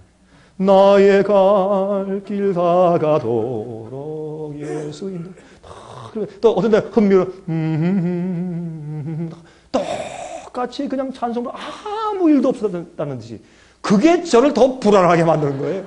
차라리 너 이름 나와 하고 때리고 막 이렇게 하면 속이나 시원하지. 그러니까 참 마음이 불안하더라고요. 그래서 제가 그 뒤에 가만히 앉아있는데 나중에 지금도 기억해. 해가 진료할 때인데 저희 어머니 그때 저희 집 바로 옆에 큰 성당이 있었어요. 그래서 저희 집은 해가 조금 더 먼저 져요. 그 성당 때문에 그늘이 져가지고. 그래서 이제 그늘이 져 오는데 저희 어머니 오시더니 제가 숨어있는 그 나무 앞에 딱 오시더니 한 얘기가 아들 저녁 먹을 시간 됐어. 와 부끄럽게 하고 제가 어디 숨은지 다 아시는 거예요. 가만 아들 저녁 먹을 시간 됐어. 저녁 먹어야지. 그러니까요. 제가 부끄럽기도 하고 눈물이 콱 나오더라고요. 그 어머님의 사랑. 다 알고도 놔두신 사랑.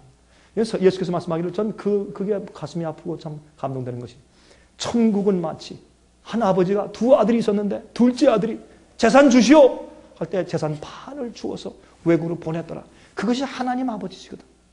우리는 억지로 사람을 구원하고 설득하려고 하지만 하나님은 어떻게 해요? 너 그렇게 하고 싶어? 한번 해봐. 가서 외롭고 고통스럽고 아프고 다 죽게 되어서 암이 걸려 돌아와. 그를 기다려서 밤에도 불을 켜시고 기다리시는 분이 하나님 아버지 아니세요? 여러분 그게 복음이잖아요. 그 아버지를 알 때 순종하는 백성 되잖아요. 그 알 때 우리 마음 가운데 계명이 기록되잖아요. 제가요 그때 어머니가 이제 일어나서 갈 때 제가 일어나서 정말 개미 구멍이라도 들어가고 싶은데 따라서 들어갔어요. 들어갔는데 방에 들어가서 문을 딱 여시는데 보니까 방 안에요 밥상이 차려져 있는데 진수성찬이에요. 잔치야. 내가 좋아하는 맛있는 거 꽉 남다르게 그날만큼은 꽉 차 있어요. 자, 동생들 다 들어오라 그래. 그래서 불러 들여왔어요. 저희 아버님이 이제 직장에 가셨다가 좀 늦게 오시거든요, 그때. 그래서 이제 우리끼리 기도하고 먹으려고 하니까 초인종 벨이 울렸어요. 저희 아버님이 좀 일찍, 그날따라, 왜 또 그날따라 일찍 들어오시는지. 일찍 들어오셨어요. 들어오시면서 저희 아버님이 하는 얘기가, 아, 여보, 오늘 별일 없었어? 그 들어와서 이제 이렇게 앉으시는데, 제 마음 가운데 처럼, 아이고, 나 이제 죽었다, 이제. 별일 없었어? 근데 저희 아버님이, 예, 별일 없었어요. 괜찮아요. 아, 이렇게 막아주시더라고요. 그리고 이제 식사를 하는데, 밥을 먹는데, 기도하고, 이제 밥을 먹는데, 3분의 1도 못 먹었는데, 밥이 넘어가야죠, 이게. 이 밥이, 목이 꽉 막혀서 밥이 넘어가야지, 이게. 자꾸 눈물이 나고, 제가 오왕대 그 어릴 때도 그거 알겠더라고요, 제가. 어릴 때지만 제가 알겠어요. 밥을 먹다 숟가락을 놓고서 제가 울기 시작했어요. 제가 흐느끼 우니까 아버님이. 왜 그래? 아무것도 아니에요. 그러니까 우리 제 동생들하고 다 눈치를 보면서 다 알죠. 처음 막 울었어요. 자, 여기서 스탑합시다. 제가 그날 왜 울었는지 아십니까? 제가 돌에 맞아서 5반을 꼬맨 그 아주머니한테 미워서 운 것도 아닙니다. 물론 미안하죠. 제가 앞으로 이제 아버지가 알게 돼서 제 엉덩이에 불이 날 정도로 빠딸 맞을 거 생각하니까 그래서 무서워서 운 것도 아닙니다. 제가 운 것은요, 다른 게 아닙니다. 이런 못난 개구장이 아들을 사랑하시는 내 어머니의 사랑 때문에 제가 울었어요. 그게 저를 억누르는데 내가 견딜 수가 없더라고. 야, 제 마음은 이런 생각이 들었어요. 내가 왜 이렇게 어머니 마음을 아프게 해드려야 되나? 그 제가 어린 마음에 그런 생각이 들어가더라고. 내가 왜 어머니 마음을 저렇게 아프시게 자꾸 하나? 내가 이제 그렇게 하지 말아야 되겠다. 내 마음까지 어머니 미안합니다. 나 이제 안 할게요. 그날 그 전까지 제가 어머님과 약속을 했습니까? 예스. 제가 언약 관계 있었어요? 있었습니다. 무슨 언약? 첫 언약이에요. 안 하겠습니다. 약속했어요. 그러나 안 할 수가 없었어요. 왜? 사랑하니까 그거를. 그런데 어머니의 사랑과 은혜를 깨닫고 나니까 눈물이 나면서 그날 저희 어머님이 어떤 의미에서 저하고 새 언약에 들어가신 거예요. 상징적으로. 아들, 다시는 전쟁놀이 하지 마. 제 머리에 써주셨어요. 어머니의 사랑으로. 제가 그랬어요. 알겠습니다. 다시는 안 하겠습니다. 제가 새 언약에 들어갔어요. 무엇으로? 사랑에 감동되어 어머니의 말씀을 어기고 싶은 마음이 없어졌기 때문에 내가 어머니 말씀을 순종하는 것이 좋기 때문에 새 언약 관계에 들어갔어요. 그때부터 국민학교 5학년 때부터 지금 이때까지 한 번도 전쟁놀이 안 했습니다. 이게 새 언약입니다, 여러분. 이게 새 언약입니다. 이것을 우리가 성경으로 가져가십시다. 성령께서 우리 마음 가운데 하나님 사랑하고 주님의 말씀 따라 살게 하시는데 아들 데려가 번지러 바쳐 이 어마어마하고 말도 안 되고 이해가 안 되는 그런 끔찍한 명령을 하더라도 주께서 명령하시면 주님의 거기에 뜻이 있고 분명한 섭리가 있으니까 난 모르더라도 일단 따라가 보자 라고 하는 순종한 마음을 가진 자가 의로운 자고 그런 자들이 언약을 맺은 백성이라 그 말입니다. 그러면 어떤 때는 모르고 주께서 말씀하시니 따라가 보면 그 뒤에 주님께서 왜 그렇게 말씀하신 의미와 목적을 다 이야기를 해요. 하나님은 우리의 최선을 하시는 분이십니다. 자, 한 말씀 더 드릴까요? 제가 한 2년 전입니까? 제가 차를 타고 가는데 미국에서 있는 저희 집 가까이 있는 기독교 방송국, 기독교 방송국 라디오 방송에서 이제 그 방송을 제가 듣는데 그 방송에서 어떤 한 여자가 나와서 그때가 이 땡스기빙 데이 11월 달에 그때 그 목요일 밤이죠. 미국에는 추수감사절이에요. 땡스기빙 데이. 그때는 뭐 교회에서 추수감사절 예배를 많이 드리는데 한 분이 간증을 하는데 이런 간증을 해요. 예, 저는요 저희 남편이 사기죄로 fraud, 사기죄로 지금 저기 지금 감옥에 가 있습니다. 전 그래도 하나님께 감사합니다. 그래요. 어떤 자매가 참 좋은 믿음이다. 그러나 추수감사절이니까 그런 말 할 수 있지. 그 다음에 제 아들이 하나 있는데 17살짜리입니다. 근데 17살짜리 제 아들이 있었는데 얼마 전에 그만 자살해서 죽었습니다. He committed suicide. 그렇지만 난 저 앞에 감사와 찬송을 돌립니다. 제 가슴이 철렁하더라고요. 내가 저렇게 할 수 있을까? 야, 놀라운 일이다. 그러면 또 나가서 저는 지금 폐병 3기입니다. 의사가 저보고 6개월밖에 살지 못한다고 합니다. 전 그래도 저 앞에 감사 찬송을 돌립니다. 아, 제가 놀랐어요. 너무 믿음이 좋다. 어떻게 이럴 수가 있느냐? 말이 그렇지 그거 감사할 조건이냐 말이에요. 그렇게 얘기를 하더라고요. 그러면서 그의 이유를 대는데 아, 저 얼마나 감동을 받았는지 몰라 이렇게 얘기해요. 제가 지금 하나님께 감사하는 이유가 있습니다.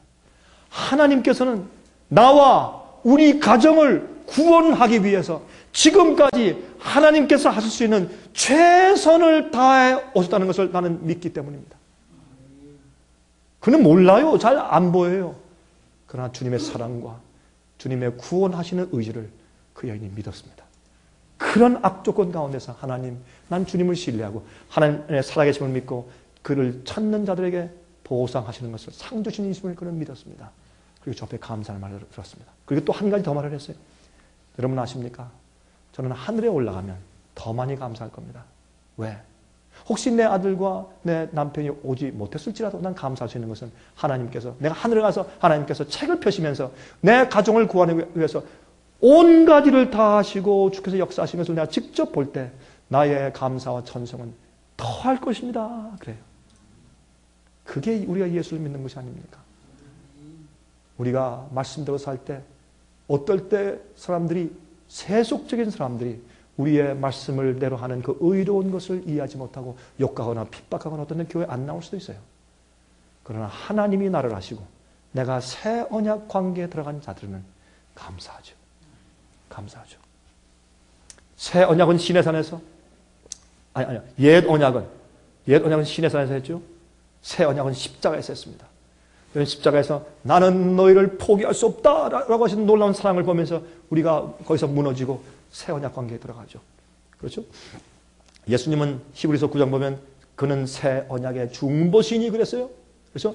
손으로 짓지 아니한 곧 이 창조에 속하지 아니한 더 크고 온전한 장막으로 하늘 성소에서 하늘 성막에서 예수님께서 중보 사업하시는 것을 설명하는 입장에서 그는 새 언약의 중보니 그랬죠. 여러분 예수님의 중보가 무엇인지 아십니까? 두 가지입니다. 예수님의 중보의 첫 단계는 뭐냐면 그 당시 그 지역에서 예수님의 십자가의 보혈과 복음을 믿고서 회개하는 자들에게 예수님의 십자가의 보혈의 대속을 그때마다 적용시켜 주는 것이 중보고, 두 번째 중보 사업은 무엇인가 하면 그 사람이 회개할 때 죄 짓고 범죄한 그 사람이 다시는 그런 불순종하는 생애를 살 필요가 없이 살지 않도록 성령의 은혜와 능력을 베풀어서 변화시키고 그렇게 살 수 있는 복음의 능력을 주시는 그 일이 중보 사업입니다. 그래서 히브리서 4장과 6장에 보시면 어떤 말씀이 있어요? 2장에 있죠. 2장에 있고 4장에 있죠. 그렇죠? 때를 따라 돕는 은혜 보좌 앞에 도움을 얻기 위해 나간다고 말씀했어요. 그리고 어떤 말씀했습니까? 예? 우리를 다 체육을 한다. 우리의 모든 것을 체험적으로 이해하는 분이다. 그래서 우리를 어떻게 도와줄 줄 아시는 대제사장이라고 설명했습니다. 그래서 예수님께서 이 땅에 오신 성육신의 목적 아닙니까? 그렇죠? 그래서 새 언약의 중보예요. 새 언약의 중보. 성소죠. 자, 이 성소는 구원의 유일한 하나님의 청사진입니다. 여러분 나가실 때 잊지 마시고 꼭 제가 이번에 제가 쓰고서 곧 금방 출판된 성소 영원한 복음의 청산이라는 그 책을 꼭 하나씩 받아가시길 바랍니다. 구원의 유일한 하나님의 청사진인데 성소 성막은 자체는 예수께서 사역하신 사역의 단계들을 설명하고 있고 동시에 주님을 따라가는 믿는 자들의 생애를 상징해 주는 것이 성소 제도인 것을 우리가 아는 것입니다. 그것은 실물 교훈이에요. 여러분 출애굽기 3장에 보면 가시떨기에 나무에 불이 타죠. 여러분 성소에서 지성소에 보면 지성소에 뭐가 있습니까? 지성소에는 법궤가 있죠. 법궤는 뭘 만들었습니까? 가시나무를 만들었어요. 가시나무. 가시는 사람들을 찌르고 해를 끼치는 것입니다. 그리고 우리 타락된 본성을 가진 인간의 육신을 상징합니다. 그렇죠? 그 가시나무로 만들어서 시띠나무가 가시나무입니다. 그걸 만들어서 그 안에 뭘 두라? 십계명 두 돌을 두라. 이건 뭘 상징합니까? 예수님의 성육신을 상징하는데 가시나무 같은 죄의 이런 육체를 쓰시고 이 땅에 오셔서 사람이 되신 다음에 그러나 그 속에는 뭐가 있었어요? 아버지의 은혜와 성령이 충만하고 주님의 아버지의 계명이 있었어요. 요한복음 14장 15장 보세요. 나는 세상에서 아버지의 계명을 지키는 것을 보이러 왔다고 말씀하지 않습니까? 예수님은 한 번도 죄를 진 적이 없는 분입니다. 그렇죠? 아버지와 언약 관계에 있는 우리 생애의 모범이십니다. 그러므로 이 가시떨기 나무에 불이 타고 있지만 그 나무가 태움을 받지 않아요. 이것은 인간의 이런 타락한 육신을 쓰고 이 땅에 오셔서 사셨지만은 그러나 어떻게 해요? 하나님의 임재가 그 속에 있었어도 예수님이 태워지지 않았다는 것을 상징해서 모세가 나타날 때 가시떨기 나무에 불이 타는 것으로 상징하신 것입니다. 보세요. 이사야 4장 4절 이는 주께서 그 심판하는 영과 소멸하는 영으로 시온의 딸들의 더러움을 씻으시며 예루살렘의 피를 그 중에서 정결케 하실 때가 됨이라.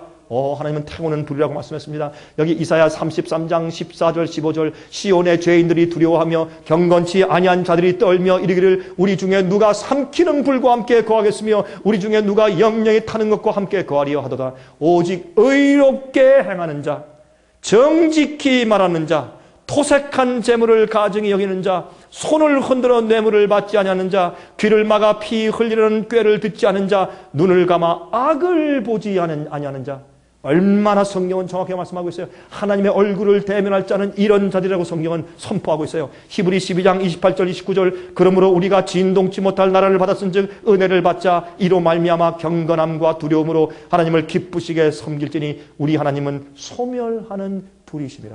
죄를 회개하고 고백하고 버리지 않은 상태에서 죄의 잔재를 가지고 우리가 하나님 앞에 설 수가 없습니다. 우리가 태워 죽임을 당합니다. 성소를 주셨죠? 자, 성소뜰, 휘장, 번제단, 그렇죠?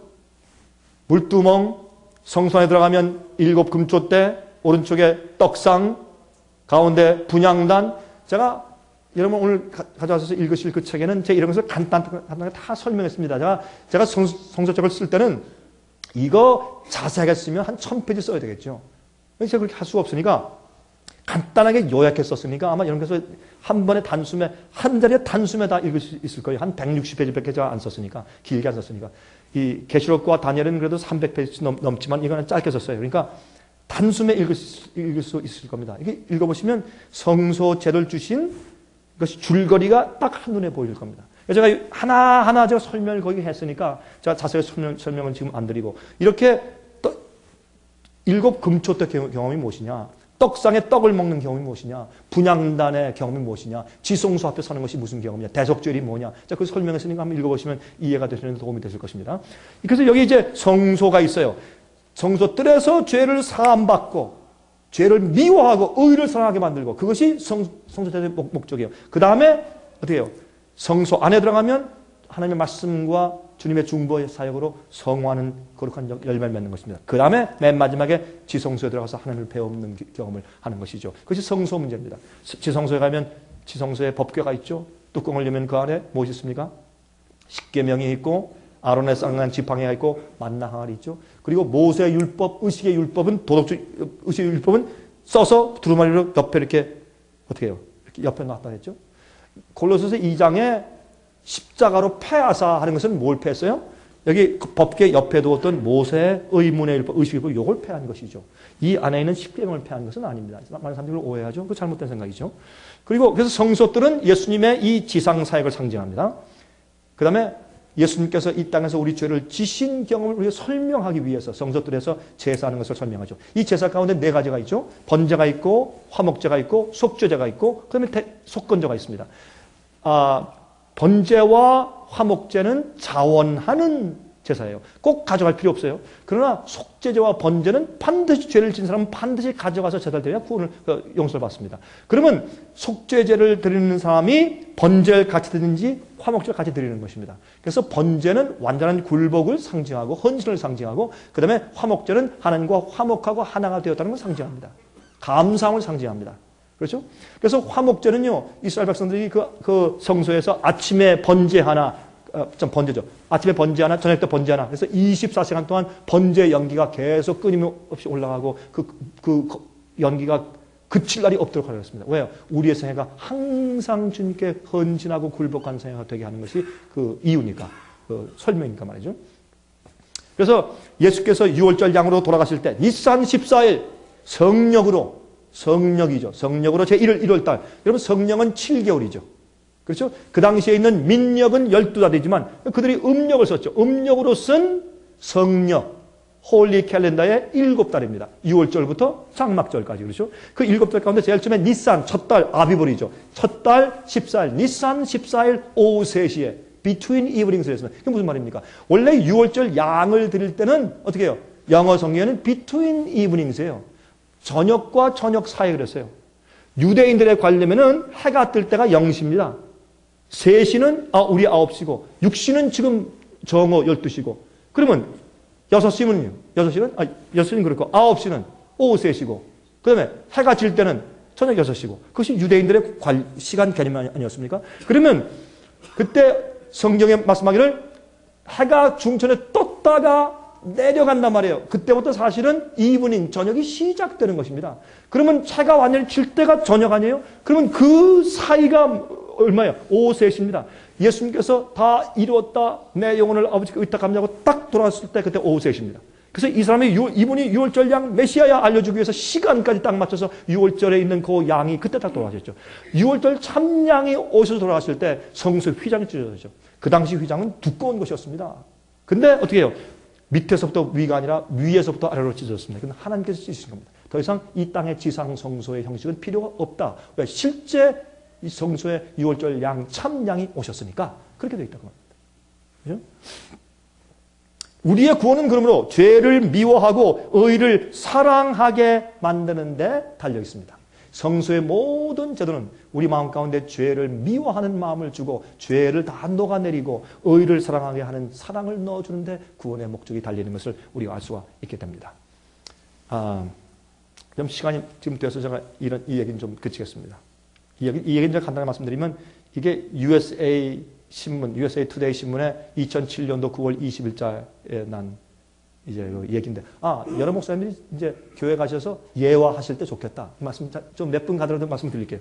이거는 스텝 사전 중사죠. 중사 제프리 그랜트 씨가 있었는데, 스페셜리스트라고 하는 것은 이 기관총 사격수예요. 이 사람 이름이 로스 맥기니스라고 하는 그 일병이 있었는데, 이 사람이 5명이 한 조로 찝잘 타고 이제 순찰을 하고 있었는데, 이락에서 테러주의자 한 사람이 뛰어와가지고 수류탄을 그 안에 집어 던졌는데 창문을 열었는데 그걸 싹 해서 그 안에 딱 떨어졌어요. 찝 안에. 지금 다 죽는 거예요. 터지면. 그럴 때 이 일병 기관총 사수 이 로스 맥기니시가 순간적으로 그냥 엎쳐서 자기 배로 그걸 깔고 엎드려서 자기 배가 산산조각 나서 죽으면서 그 나머지 4명을 살렸습니다. 이 사람이요. 이락 전쟁에서 돌아온 다음에 매일 고민하는 것이에요. 그가 왜 날 위해 죽었을까? 왜 그는 죽고 내가 살았을까? 응? 그래서 내가 이렇게 빌려 사는 삶, 그 사람이 내 생명을 사줬는데 내가 앞으로 내 생을 어떻게 살아야 될까? 고민되는 거예요, 이제. 응? 고민이. 그리고 거기 같이 있었던 그 같은 병사들도 그의 유해, 화장시킨 그 가루, 그걸 붙잡고 이렇게 기도하면서 무릎 꿇고 있어요. 이들이 여기 보세요. 영어로 뭐라 그랬어요? A survivor's vow. 남아있는 사람들이 뭐라 그랬어요? I try not to live my life in vain for what he's done. 우리는 그가, 이 일병, 맥기니 일병이 그가 하고 죽은 그 생애가 헛되지 않기 위해서 I try not to live my life in vain. 나는 나의 생애를 헛되게 다시는 살지 않겠다. 참 그런 게 신문이 났더라고요. 그러니까 이 사람들 얘기는 이렇게 했어요. 나는 이제부터 지금부터 사는 것은 내가 새로 얻은 삶이니까 이 삶은 그 맥기니 일병이 살았더라면 그가 어떻게 살았을까 하는 그 생애를 앞으로 우리는 살겠습니다. 이것이 그리스도인 아닙니까? 예수님이 지금 사신다면 어떻게 사실까? 예수의 생애를 살려고 쓰는 것이 우리 그리스도인 삶 아니겠습니까? 새 언약을 얻은 자의 삶 아니겠습니까? 성소의 디자인 보세요. 성소와 이게 100 큐빅핏이고 50 큐빅핏이에요. 이 큐빗은 옛날에 왕의 손의 팔꿈치에서 손 가운데 끝까지 이게 1큐빗인데 그 당시엔 이 컸으니까 몸이 키 큰 왕일 때는 큐빗이 길고 키 작은 왕일 때는 이게 작고 그래서 그때 왕 때마다 그 규격이 달라졌죠. 재미있는 얘기지만 그때 100큐빗은 좀 컸습니다. 그럼 여기에서 성소를 지을 때 가운데 이렇게 반으로 딱 나눕니다. 그럼 이쪽은 성막이 있어요. 성막. 첫째까지는 성소, 둘째까지는 지성소가 있었습니다. 이쪽 반쪽에는 번제단이 있고 물두멍이 있었습니다. 그러면 보십시오. 이 디자인적으로 어떻게 하면서 디자인하셨나 보세요. 이쪽 제일 첫 번째 쪽의 중심은 번제단입니다. 번제단은 양을 태우는 것이기 때문에 예수님께서 우리를 위해 대속하시며 십자가에 돌아가시는 것을 말씀하시고 그게 중점입니다. 회개입니다. 그런데 이쪽 편 보십시다. 두 번째 칸에서 중심은 어디입니까? 법궤입니다. 법궤 쉬운 자. 그러므로 십자가에 돌아가신 예수님의 피의 보혈에 씻고 복음의 경험에 들어간 자는 그 결과가 무엇입니까? 회개로 시작했다가 주님의 명령을 순종하는 자가 되는 것입니다. 그럼 우리를 왜 용서하십니까? 순종하라고 용서하시는 것이지. 왜 우리를 구속해 주십니까? 주의 명령대로 사는 의인들하고 구속하시지. 예수님께서 나 너 용서할게. 이집트 가서 마음대로 죄져. 그렇게 하시는 것입니까? 아니죠. 그럼 가늠한 여인한테 뭐라 그랬습니까? 나도 너를 정죄하지 아니하노니 가서 다시는 죄를 범하지 말라. 그게 용서의 의미가 아니겠습니까? 그게 올바른 영원한 복음인 것입니다. 자, 그러면 무엇이 가장 중요한 이슈입니까? 이 구속의 역사에서 무엇이 가장 중요한 이슈입니까? 이슈가 뭡니까? 죄의 문제입니다. 죄의 문제. 요한일서 3장 2절. 그렇죠? 사랑하는 자들아 우리가 하나님의 자녀라 장래 어떻게 될 것은 아직 나타나지 아니하였으나 그가 나타내심이 되면 우리가 그와 같을 줄을 아는 것은 그의 계신 그대로 볼 것을 이라니. 우리가 예수님 앞으로 만나면요. 내가 예수님 닮았네. 그렇게 돼요. 참 이상하죠? 그와 같을 줄 우리가 안다 그랬어요. 요한일서 4장 17절 이로써 사랑이 우리에게 온전히 이룬 것은 우리로 심판날에 담대함을 가지게 하려 함이니 주의 어떠하심과 같이 우리도 세상에서 그러하니라. 여러분 아멘 하세요? 이게 성경 말씀이에요. 타협하지 말자고요. 있는 그대로 하자고요. 예? 그래도 우리 죄인이 무슨 그건 그렇게 쓴 거지. 진짜 그런 사람이 누가 있어요? 당신은 죄 안 짓습니까? 그래요 저한테 와서. 당신은 당신은 죄 안 짓습니까? 당신이나 난 똑같지 않소. 그건 그건 답변이 없어요. 왜? 질문이 잘못됐기 때문에. 의심하면서 들어오기 때문에 그런 대답은 잘못된 질문엔 답이 없어요. 그리고 네가 죄를 승리한다, 온전하다 그렇게 말씀하실 분은 하나님밖에 없어요. 우린 그때도 살고 애쓰는 것뿐이에요. 그 다음에 판단은 주님께서 하시는 것이지. 당신은 죄 없어. 그건 잘못된 질문이에요. 그런 질문은 답이 없어요. 잘못된 질문엔 공식이 안 나와요. 아까 말씀드렸죠. 로마서 1장 16절. 복음은 하나님의 파워라, 능력이라. 자, 여기 들어보세요. 제가 젊을 때요. 제가 이걸 말씀 가운데 제일 미워했어요. 난 이거 보기도 싫고 아주 설교 한 번도 안 했어요. 저는 이 말씀 요한일서 3장만 쭉 찢어서 이 말씀만 없더라면 속이 시원해 죽겠는데 그게 있더라고요. 봐도 또 있고 다른 성경을 새로 사도 또 있고 또 다른 큰 성경을 바꿔도 거기 또 있더라고요. 아이고 기분 나빠서 말이에요. 근데 이게 뭐냐 이거예요. 요한일서 3장 7절부터 9절. 자녀들아 아무도 너희를 미혹하지 못하게 하라. 의를 행하는 자는 행한다고 되어 있네. 율법주의네 그러면 사도 요한이요. 천만에요. 의를 행하는 자는 새 언약에 들어갔어요. 의를 행하는 자는 누구의 예수의 의로우심과 같이 의롭고 죄를 짓는 자는 마귀에게 속하나니 마귀는 처음부터 범죄함이라. 하나님의 아들이 나타내신 것은 마귀의 일을 멸하려 하심이니라. 하나님께로서 난 자마다 죄를 짓지 아니하나니. 큰일 났어요. 제가 젊을 때 이거 보니까 기분 나쁘더라고요. 난 그럼 하나님 앞에서 안 났다는 얘기야. 난 내가 목사인데. 이는 하나님의 씨가 그의 속에 거하며 그 다음에 더 죽겠어요 이제. 저도 범죄치 못하는 것은 하나님께로서 났습니다. 전 처음에요. 번역이 잘못된 줄 알았어요. 이거 이렇게 번역할 수가 없지 이거. 그래서 제가 영어로 보니까 그래서 죄를 질 수 없대요. 헬라어 오늘 보니까 질래야 질 수 없대요. 아이고 제가 그냥 기가 막혀서 이걸 보더니 이게 성경 말씀 내가 믿어야 돼 안 믿어야 돼. 성경 말을 저도 범죄치 못한다 그랬어요. 간단하게 설명드릴게요. 저는 제 아내에게 죽어도 죄를 질 수가 없습니다. 그건 불가능합니다. 안 하는 게 아니라 못합니다. 여러분이 저한테 일확천금을 주고 주식을 100억을 줘보십시오. 제가 제 아내한테 제가 죄를 짓나? 저 못합니다. 안 하는 게 아니라 못합니다. 제가 우리 아이들한테 죄 못 짓습니다. 우리 아이들한테 그 사랑하는 아이들한테 어떻게 죄를 짓습니까? 못합니다. 그건 불가능한 일입니다. 여러분 저를 때려 죽여보십시오. 하나. 죽는 게 낫지 오히려.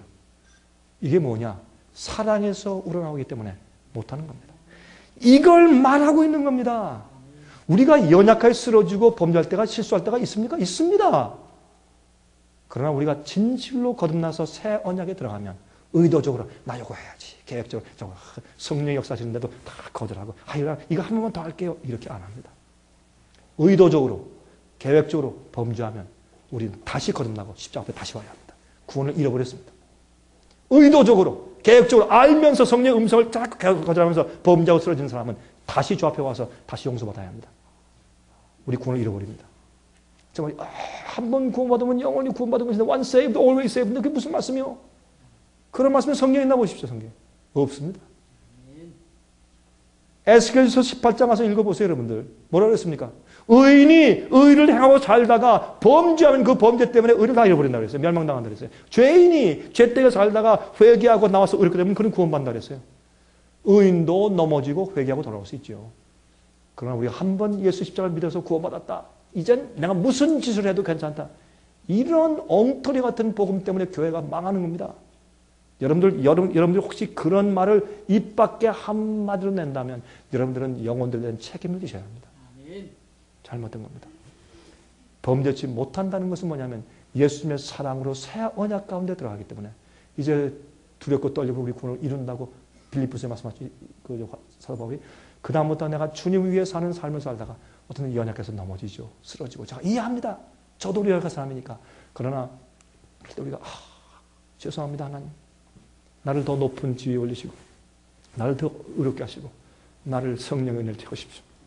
그렇게 하지 않습니까? 그게 은혜죠. 은혜는 봐주는 것보다는 성령 능력을 주는 것이 은혜죠. 은혜도 왕노릇하죠. 거듭난 자가 아직도 습관적인 죄가 있다? 이건 거듭난 사람이 아니올시다. 우리 생활 가운데 습관적으로 계속하는 죄가 있다. 그건 문제가 있는 것입니다. 회개하고 죄를 버린 사람이 아니죠. 이거는 감리교의 창시자인 요한 웨슬레가 너무 설명을 잘 해놨어요. 요한 웨슬레, 찰스 웨슬레 기가 막히게 이 말씀을 설명해놨어요. 죄를 승리하고 이기는 그런 성령의 열매가 없는 자는 구원받은 자가 아니다 그랬어요. 그는 아니다 그랬어요. 보세요. 로마서 6장 7절 이는 죽은 자가 죄에서 벗어나 의롭다 하심을 얻었다 그랬어요. 11절 이와 같이 너희도 너희 자신을 죄에 대하여 죽은 자요 그랬어요. 로마서 우리 말씀 오해하지 말아야 합니다. 로마서 6장 14절 죄가 너희를 주관치 못하리니 이는 너희가 법 아래 있지 아니하고 은혜 아래 있습니다. 법 아래 있지 않고 은혜 아래 있다. 이걸 사람들이 어떻게 해석하는 줄 아세요? 그러므로 우리는 계명을 지키고 율법에 그거 뭐 하면 좋긴 좋지만 거기에 율법 아래 있으면 안 됩니다. 우리는 은혜로 십자가로 구원받았잖아요. 이렇게 적용해요. 참 난 볼 때 아니 어떤 눈을 가지고 이게 이렇게 해석이 되나? 전 너무 이상한 거예요. 그런 얘기 들으면. 성경을 안 읽은 사람이 이렇게 하는 거지. 이게 그런 말이에요? 자, 그러면 이게 무슨 뜻인가 보십시다. 로마서 3장 19절. 우리가 알거니와 무릇 율법이 말하는 말은 율법 아래 있는 자에게 말하는 것이니 이는 모든 입을 막고 온 세상으로 하나님의 심판 아래 있게 하려 하십니다. 율법 아래 있다면 그럼 무슨 말을 말하는 거예요? 사도 바울이. 계명을 자꾸 범하기 때문에 계명의 정죄 아래 있다는 죄를 범하고 사는 사람이 율법 아래 있는 사람이에요. 그렇게 설명하고 있는 거예요, 지금 이 로마서는. 그러면 또 보세요. 갈라디아 5장 18절. 너희가 만일 성령의 인도하시는 바가 되면 율법 아래 있지 아니하리라. 성령의 인도함 받으면 율법 아래 있지 않는 것이에요. 이거 설명 다 해놨으면 그렇게 이해해야지 왜 엉뚱하게 이해하고 설교하냐 말이에요. 그러므로 율법 아래 있는 것은 내가 죄 가운데 빠져있다는 뜻이니 또 이런 뜻도 있어요. 율법을 지켜야 구원받지. 요거 지키고 바리새인처럼 요거 하고 저거 하고 그래서 공로로 구원받으려고 하는 바리새인주의 그것이 율법주의고 그게 율법 안에 있는 사람이죠. 그러나 성령 안에 있으면 자연히 율법을 지키는 생애가 돼. 자연히. 내 마음이 바뀌었으니까. 죄를 미워하니까 이런 상태를 말하는 것입니다. 로마서 8장 4절 육신을 쫓지 않고 그 영을 쫓아 행하는 우리에게 율법의 요구를 이루어지게 하려 합니다. 성령을 쫓아 살면 율법의 요구는 뭡니까? 순종 아닙니까? 너 불순종하면 죽고 순종하면 영생하고. 율법의 요구를 어디에서? 예수님 속에서? 우리 속에서 이루어지게 하려 합니다. 우리가 영을 성령을 쫓아 살면 이렇게 설명되어 있으면 아까 있는 그 말씀을 우리가 율법 아래 있지 않고 은혜 아래 있다는 말씀을 올바로 해석을 해야 되지 않겠습니까? 제 설명을 들으시고 저 강 목사 상해빌 얘기가 성경적이 아니다. 그럼 버리십시오. 다 버리십시오. 책도 다 버리시고.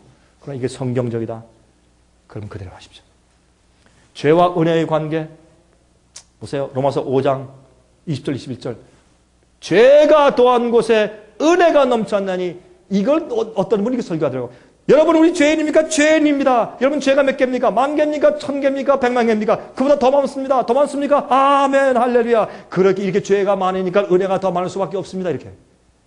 야, 나 그럼 저분이 성경을 읽었어. 발로 읽었어. 눈으로 읽었어. 어디 그런 말씀이 어디 있냐고. 그게 아니라 죄가 사망 안에서 왕노릇한 것 같이 은혜도 또한 의로 말미암아 왕노릇하여 죄도 파워고 은혜도 왕노릇하잖아요. 이건 뭐냐? 내가 죄의 파워가 더 많을 수 있어요. 우리는 DNA 유전 법칙으로 어떤 사람은 기질이 더 나쁘고 더 약할 수가 있어요. 죄가 어떤 사람에게는 더 힘이 클 수가 있을 수 있어요. 그럴 때 은혜는 더 커요. 마귀보다 이 세상 임금보다 하늘 임금인 예수님이 더 강하시잖아요. 내 속에 있는 죄의 본성과 죄의 유혹이 강하면 강할수록 나를 위해서 도우시고 중보하시고 구원하시는 예수님과 성령의 은혜가 더 강하게 임한다고 말입니다. 그걸 말씀하시고 있는 것이에요. 우리가 죄를 많이 지으면 더 은혜 가운데 있다. 그러면 어떤 사람들은 옛날에요. Hellfire, 지옥불 설교들 가운데서 어떤 사람을 했어요. 그러므로 우리가 은혜 받기 위해서 죄를 좀 더 집시다. 진짜 그런 사람도 있었어요. 그러나 성경은 뭐라 그래? 로마서 6장 1절 2절. 그런즉 우리가 무슨 말 하리요? 은혜를 더하게 하려고 죄에 거하겠느냐? 그럴 수 없느니라. 죄에 대하여 죽은 우리가 어찌 그 가운데 더 살리요? 이렇게 설명했단 말입니다. 이제 시간이 이제 다 돼서 제가 끝내겠습니다. 나중에 우리 신의 성품에 참여하는 자가 된다 그래서 하나님의 성품에 디도서의 은혜를 뭐라 그랬어요? 그가 우리를 디도서 2장에 그가 우리를 대신하여 자신을 주시면 모든 불법에서 우리를 구속하시고 우리를 깨끗하게 하사 선한 일에 열심하는 친백성이 되게 하려 하십니다. 은혜가 나타나서 그래서 이거 보세요. 21절 모든 사람에게 구원을 주시는 하나님의 은혜가 나타나서 우리를 양육하시되 어디에서? 기르시되 경건치 않은 것과 이 세상 정욕을 다 버리고 근신함과 의로움과 경건함으로 이 세상에 살고 복스러운 소망과 우리의 크신 하나님 구주 예수 그리스도의 영광이 나타나심을 기다리게 하셨으니 성령의 은혜는 뭐예요? 우리의 힘을 주고 우리를 키워요. 성화되게 열매 맺게 키우시는 것이 성령의 은혜의 역사인 것을 우리가 아는 것입니다. 개구 이르러 없던 환란이 임합니다. 어떤 자들이 앞으로 구원받아요? 대저 이 말은 마지막 때까지 간수하고 복음할 것이니라. 많은 사람이 연단을 받아 스스로 정결케 하며 희게 할 것이나 악한 사람은 악을 행하리니 악한 자는 아무도 깨닫지 못하되 오직 지혜 있는 자는 깨달을 것이라. 예언도요. 의롭게 되지 못한 자들은 깨닫지 못해요. 이해를 못해요. 복음도 이해하지 못해요. 악을 행하는 사람은 그대로 악을 행하고 의로운 자는 그대로 의롭게 되는 것입니다. 마지막 시대. 창세기에 우리에게 뭘 주시냐면 적개심을 주시죠. 자, 이제 정말 시간이 다 돼서 제가 이제 끝내겠습니다. 다 끝내는데 제가 여기 하나 보여드릴 사진이 있어서 그래요. 그것만.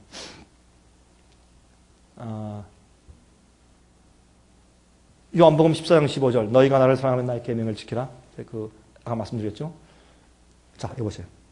이것만 말씀드리고 끝내겠습니다. 아브라함이 이삭을 데리고 모리아산에 갔습니다.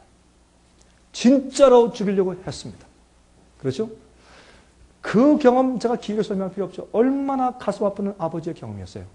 그것을 뭐랬어요? 하나님께서 의다 그랬어요. 그런 마음이 의예요. 주께서 무엇이라고 말씀하시든지 가장 사랑하는 것을 데리고 갈 수 있는 그 마음이 의로 말입니다. 목사님들에게 여러분들에게 가장 사랑하는 것은 무엇입니까? 여러분의 교회입니다.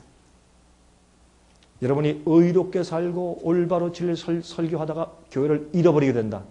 그것까지도 바칠 수 있습니까? 주님께? 그게 믿음입니다. 그게 의입니다. 자, 이상한 얘기하고 있죠? 한번 생각해 보세요. 제가 말씀드렸지만 저는 20년 동안 제가 광야 진학을 했습니다. 산속에서. 눈이 떴어요, 제가. 이게 세상이 거꾸로 돌아가고 있구나. 제가 알게 됐어요. 아들아, 내가 하나님께서 너를 번제로 드리겠다. 이삭이, 아버지 그래요? 그럼 그렇게 하세요. 이삭은 아버지의 순종만 받기 때문에 어떻게 아버지 하나님께서 말씀하시면 하셔야죠. 이게 이런 자원하는 이삭은 예수님의 자원에서 십자가하시는 그런 표상이죠. 이때 아브라함이 정말 아들을 죽이려고 칼을 낼치려니까 천사가 아브라함아 알았다. 이제 죽이지 말아라. 이때의 아들을 죽이려고 하는 그 쓰라린 아버지는 하나님 아버지께서 아들 예수를 십자가 보내시는 아버지의 고통을 그가 이해하게 됐어요. 그래서 모리아산에서 아브라함은 예수님의 십자가에 계시를 받은 거예요.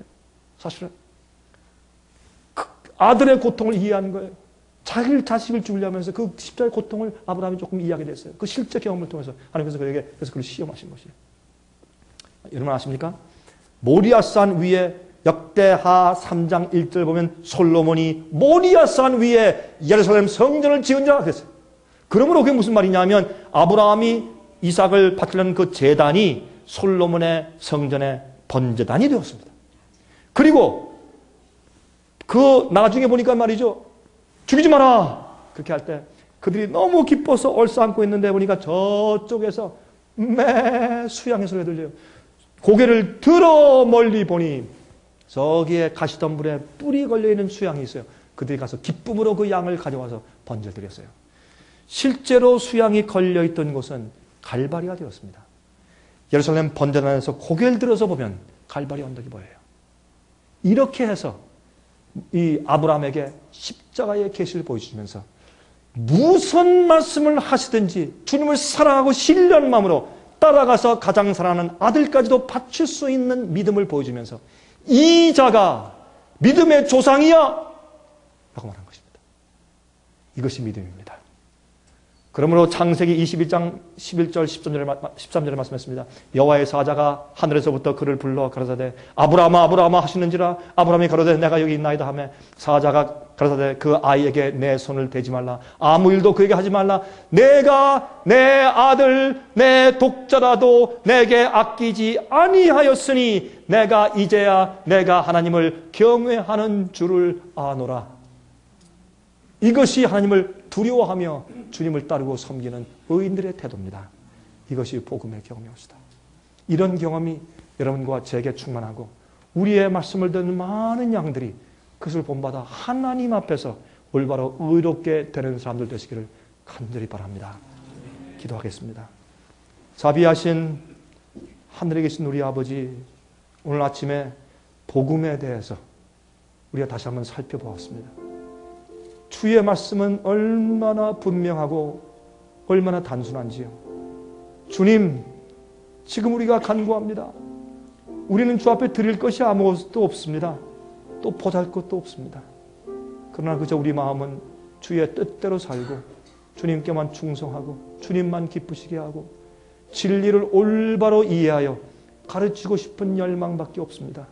이곳에 있는 주님의 사랑하는 목양자들 주여 불쌍히 여기시고 그들에게 성령의 능력과 지혜를 주시고 또한 말씀을 펼 때 이해하는 영감을 매일매일 부어주셔서 진리만 선포하게 하시고 올바른 능력 있는 예수 그리스도의 복음을 말하게 하셔서 이분들의 말씀을 듣고 가르침받고 신방당하는 많은 양들이 주님 앞에 나오는 구원받는 사람들 되게 하시옵소서.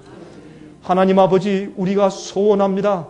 이 세상이 이젠 멀지 않았습니다. 주님 오실 때 저희를 신실한 종이라고 불러주시옵소서. 저희를 매일 가르쳐 주시옵소서. 주님 감사합니다. 저희를 속하신 은혜를 감사하고 또한 저에게 맡겨주신 교회와 양들이 은혜 감사합니다. 신실한 주의 종들 되게 하시옵소서. 살아계신 예수 그리스도의 거룩하신 이름만 의지하여 간절하게 기도하옵나이다. 아멘.